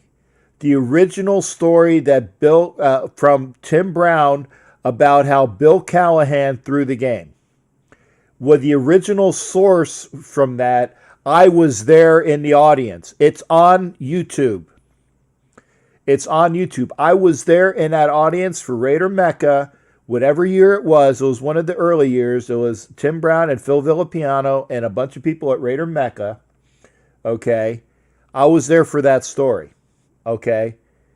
And Bill Callahan, wow. Bill Callahan, I'll give him his props in the fact that he at least took the restrictor plates off the Raiders. I will give him that. He took the restrictor plates off the Raiders because he souped up the offense and Mark Trestman was given more leeway. And that was when Gannon was the MVP of the league because Gruden was very, very conservative, and they weren't conservative anymore. And I agree with Watts. It's like Callahan has his issue. Remember that he got fired for calling the Raiders the dumbest team in sports? That's just ultimately stupid. When you say comments like that, you know you're getting fired. When you know you are Tom Cable and say at least we don't at least we don't suck anymore. When they were 8-8, he got fired because you knew what was going on. You knew how people would take it. You can't say things like that in a press conference. And Becky lives outside in Stockton, Anna. Who's the same now? Not the way things currently are, Mike. I see 6 and 10. Well, Ed's a pessimist. And by the way, Ed, what I would like is, see, there you go. Ed Winchell and I and Angela Pacheco would like to do and we'll figure out a time to do this. I know we don't have the time to do it tonight, unless you want to call in, Ed, and Angela can call in on the other line. They wanted to have and I'm sure you guys would like to hear this. Yeah, I know. I don't agree, man. I think 10 and 6. Now 6 and 10. And he's very conservative. He needs to learn how to open it up a bit. And I'm hoping that is where we have coaches that will say, "Hey, John, open it up." So there you go. Line is open, 813-609-0834. Getting back to this is with Ed Winchell. Ed Winchell, Angela would like for me to mediate, or actually have like a on-air deliberation. You told everybody that the Coliseum, and I don't remember the exact words. I'm sure Angela will put them down here in the comments. But a cesspool might have been it, something along those lines.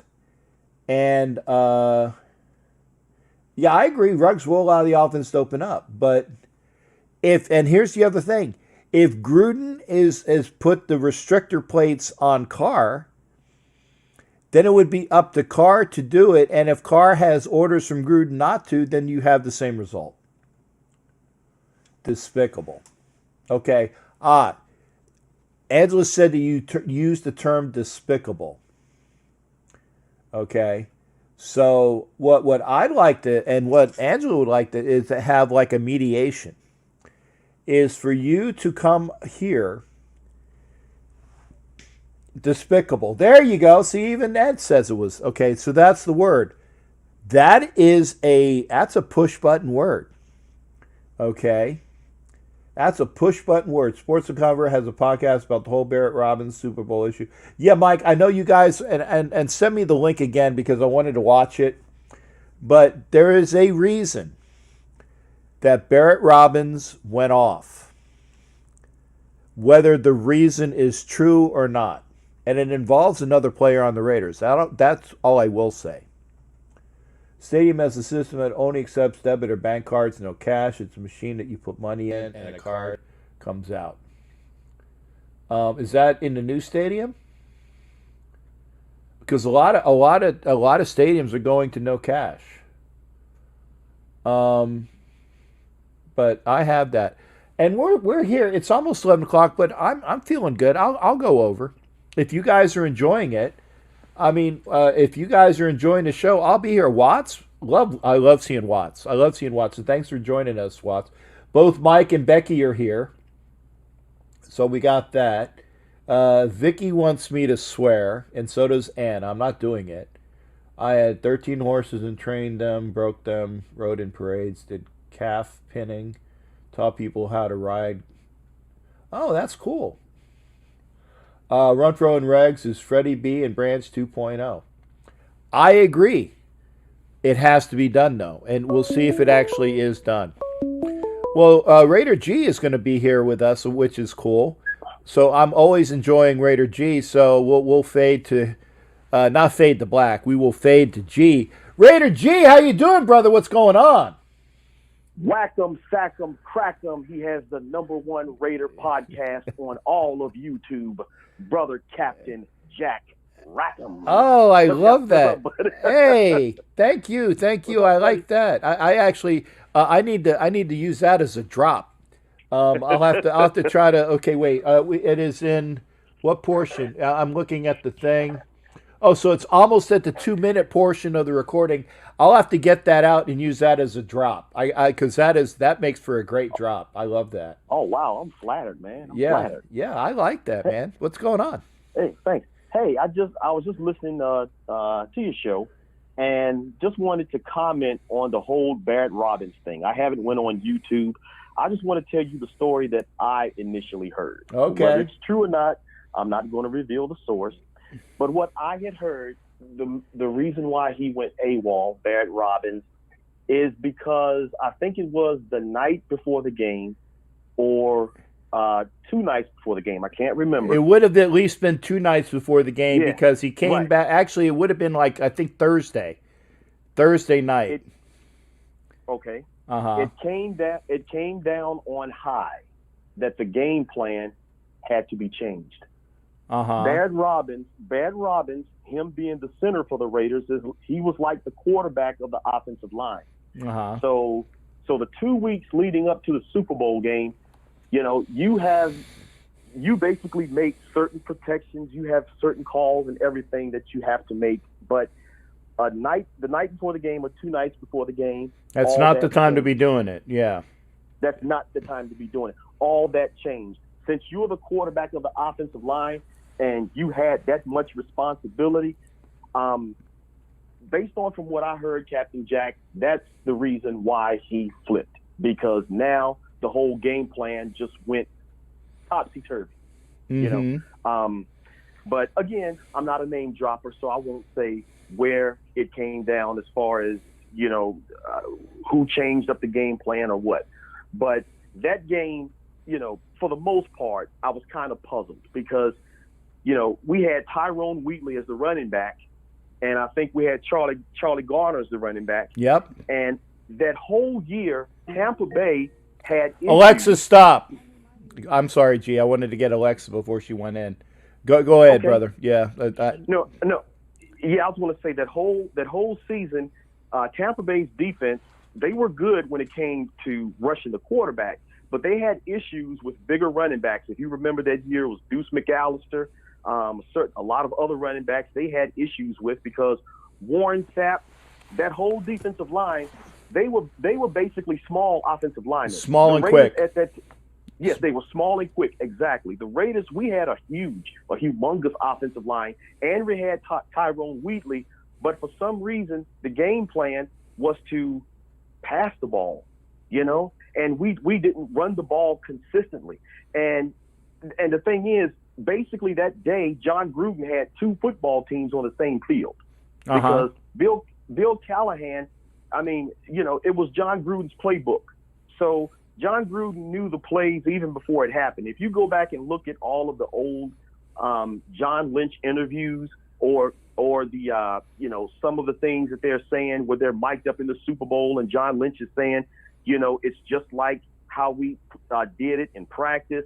I think it was Tim Brown or Jerry Rice. They were saying that Tampa Bay's defensive backs, they were in their passing routes before they even got there. Which is so true. They knew, yeah. Yes, so they knew what the plays were before they actually happened. And of course you saw footage of, prior to the Super Bowl when John Gruden is at Tampa Bay's practice and he's emulating Rich Gannon. Mm-hmm. He's playing Rich Gannon at practice and he's telling Tampa Bay's defense, whenever Rich Gannon fakes pump on the first time, don't bite on it. That means he's going right back across the field. And that's exactly what they did. If I'm Bill Callahan, you should know that the other coach knows your playbook.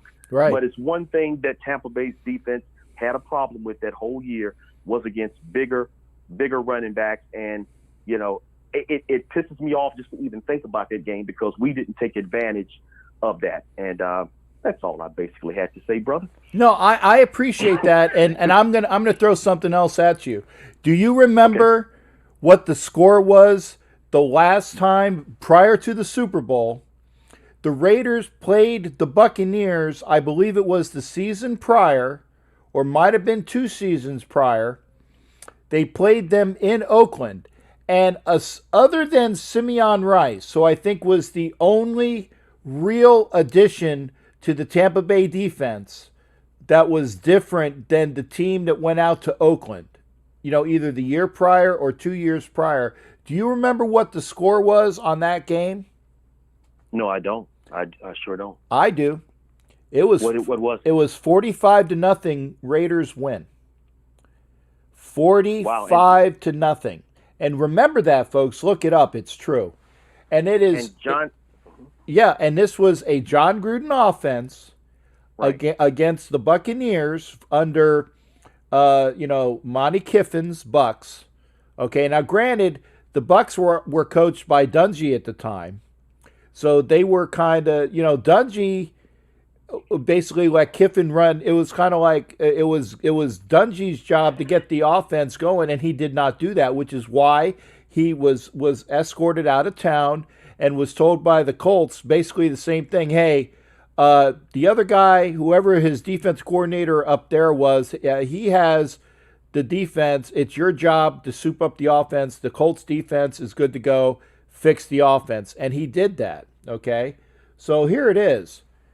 The Raiders under a John Gruden team ran and ran and ran and ran. It was Wheatley and Garner and probably some John Ritchie thrown in there to boot. Okay. Yes. Run heavy, 45-0. Look it up. Look it up. Oh, and Napoleon Kaufman. There you go. Mike Sarah even said it as well. Okay. So there you go. Now, if the Raiders had done that, they would have won that game. They would have won that game if they did the same game plan, but no. Bill Callahan was quoted as saying that we're going to ditch, we're going to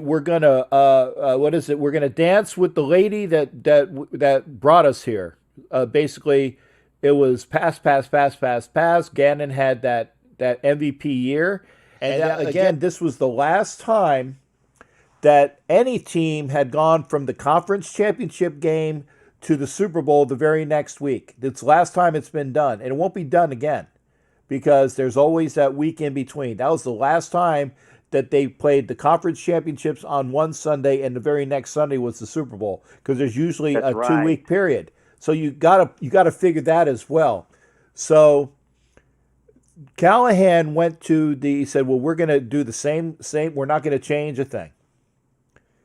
And now, if the podcast verifies that, fine, with what upset Barrett Robbins. But that's not, and I won't get into it because I don't want to be named as for libel or for slander. Okay? But I have heard a reason why Barrett Robbins went off the deep end. And there is a particular reason why he did.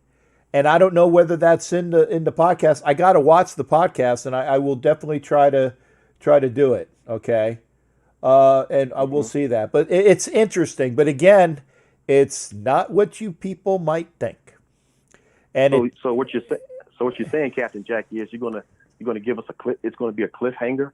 We're not going to. You're not going to know.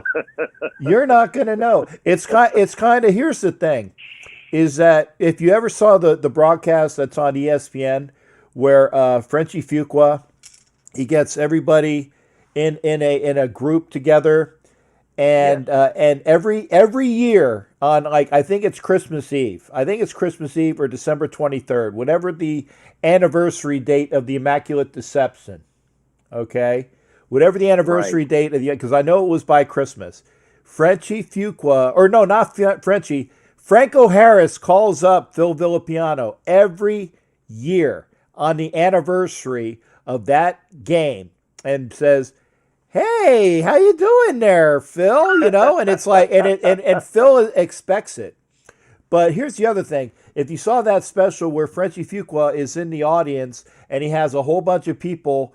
And he's gonna say, well, this is what really happened, and then he's like kind of like leans into the microphone. And he goes, never mind, and he doesn't do it. I can't do it. I can't do it. But I can't give the reason, Matt, because as soon as I give the reason, and it does involve another Raiders player. The slander and the libel is something that really I can get in trouble for. I understand, Captain. Yeah, but it's interesting. It's like I said, I will say that the particular player that is involved.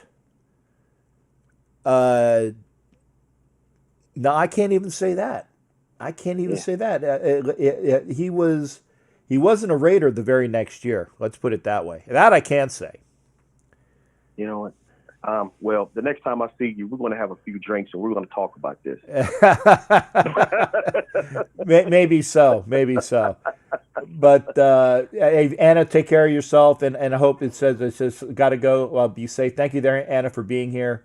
Take care of yourself. And G, always good hearing from you as well. Yes, thank you. Love your show, man. Thank you, brother. You like I said, love hearing from you, and keep on calling in. Yes, sir. You have a nice night and be safe. All right. Good night now. All right. Good night. Okay. I love that. I love that drop. I got to find that drop. Whack 'em, crack 'em, sack 'em. I love it. I got to use that. Here we go.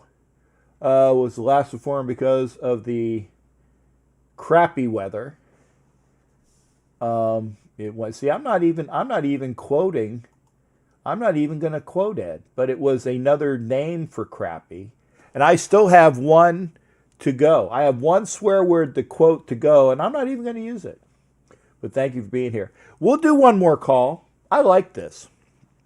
So if you're here, and I appreciate you being here, call on in. It's always good hearing from you. I'll give it some time. We did hear from, like I said, Ed Winchell. Like I said, we hopefully a part of the show some other time. we'll figure it out where we can have like a what do you call it when you have a meeting with a bunch of people and you're in the room and they're talking about your drug use or your alcohol abuse. What do you call that? It's there's a name for it.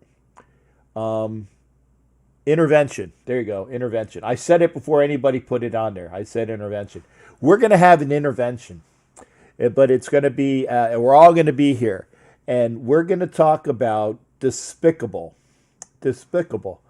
Sha-Na Na and Hendrix played Monday morning. Sha-Na Na and Hendrix? What is that? Hendrix was the last performance. What are you guys talking about?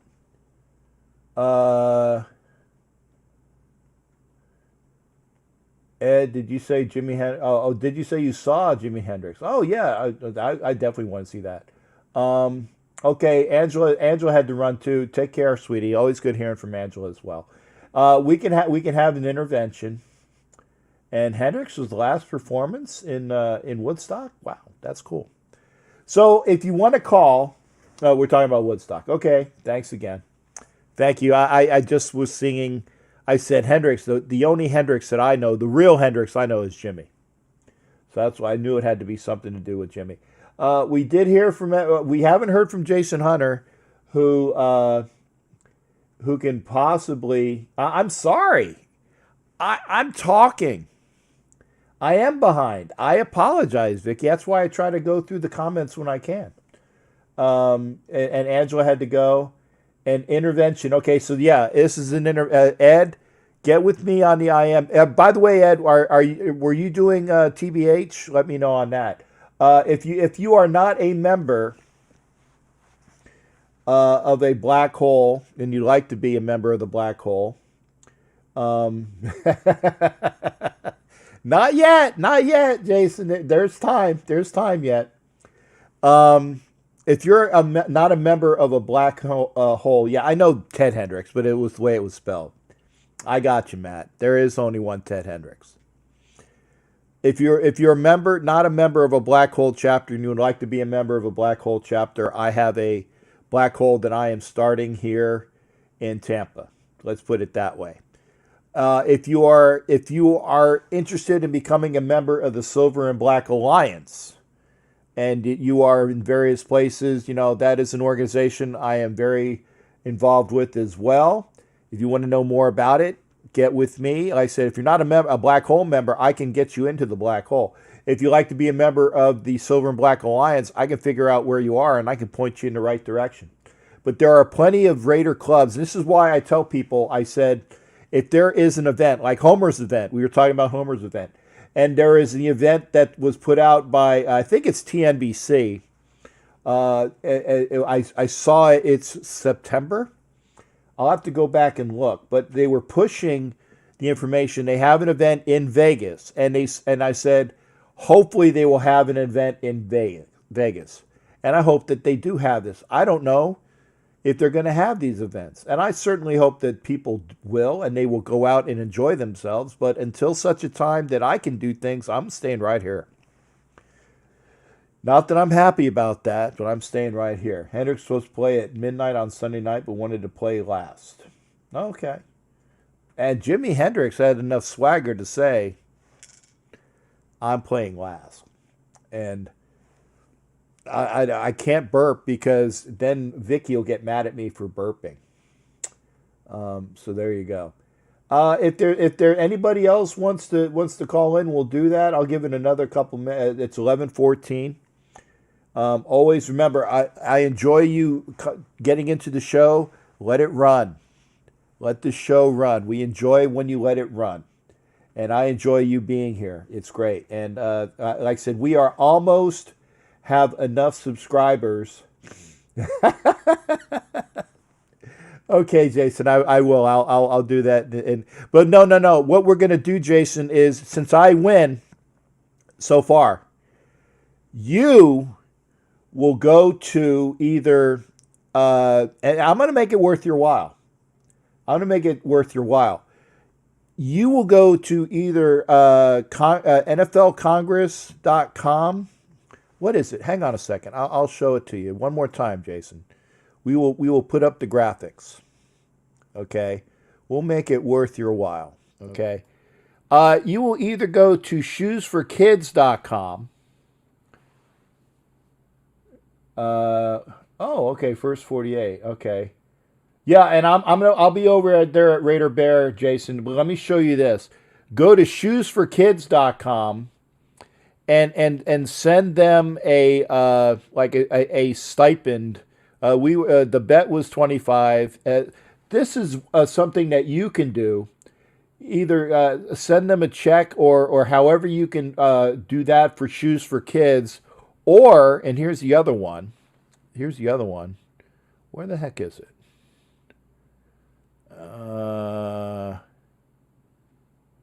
Hang on here. I'll get it. Okay. Or playerscongress.com. Go there and get yourself a t-shirt. Buy a t-shirt or send them 25. Probably it'd be best if you buy a t-shirt, because I think their t-shirts are 20 to 25 bucks. And this way you support them. Show me in an email that you've supported playerscongress.com or shoesforkids.com. So there it is, playerscongress.com. Go look and go find a t-shirt. Go support them, get yourself a t-shirt. Or, and this is alternately, okay, go to shoesforkids.com and send them send some shoes for them, lightly used, or some money, and show them, say, hey, I saw this on Captain Jack's show when you do Shoes for Kids, or a Retired Players Congress. Leave a note. This way that they know that I am pushing some great things out there, and I would like them to do that. So again, shoesforkids.com, or was it the Players Congress? There you go. We'll fade into that. Or playerscongress.com. There you go. Those are the two right there. And we will take care of it. And this way you get something out of it too. It's a tax write-off. And it's something for you. And obviously you can use it for your taxes. So that's the bet. So I'm going to do the show tonight. And thank you for Vicky for doing that. And let's do, okay. And head on over to Raider Bear. I'll be over there in a little bit. And hopefully we will have Ed come on. Okay, well there you go, and we'll talk about that if Ed would like to talk about it, and Angela would like to talk about it. I think it's an interesting thing because, granted, it's one person's point of view, and again, we're all allowed our opinions. We all are allowed our opinions, and I'm not going to say what normally people say. Everybody has an opinion, and everybody else has a and we all have them. Okay. Thank you, Jason. Thank you. I appreciate that. He ordered a shirt. Thank you. Send me a slip. So this way, or you can show it to me, and I will post it and say, hey, Jason Dean Hunter was the winner in that respect. Is that you got a shirt, and then I will throw it up there on my Facebook so people know. Okay. Thank you there, brother. I'll see you over there with Raider Bear. As for everybody else, thank you for being here. If you liked what you saw, give a thumbs up. And it's always great to see y'all. Remember, Sunday night, we will have our next show. So we're hoping to talk sports. I enjoy talking all the things that are there. Have a great weekend. We will see you Sunday. It's always a pleasure hanging out with all my friends here. Thanks again, folks. Again, we'll see you all over on the show on Sunday. And a quick blurb. Hopefully, there will be a podcast coming up very soon with the captain and one of your friends from this show. One of your friends from this show and the captain, hopefully, will be doing a podcast real soon. We'll talk about that. Maybe on Sunday, after I get with this person, we do a little bit more fleshing out. So we'll see y'all on Sunday. Take care, everybody. Yarg! From Captain Jack. Take care, and we'll see you. And Jason's going to show me that picture of the donation. I think that's great.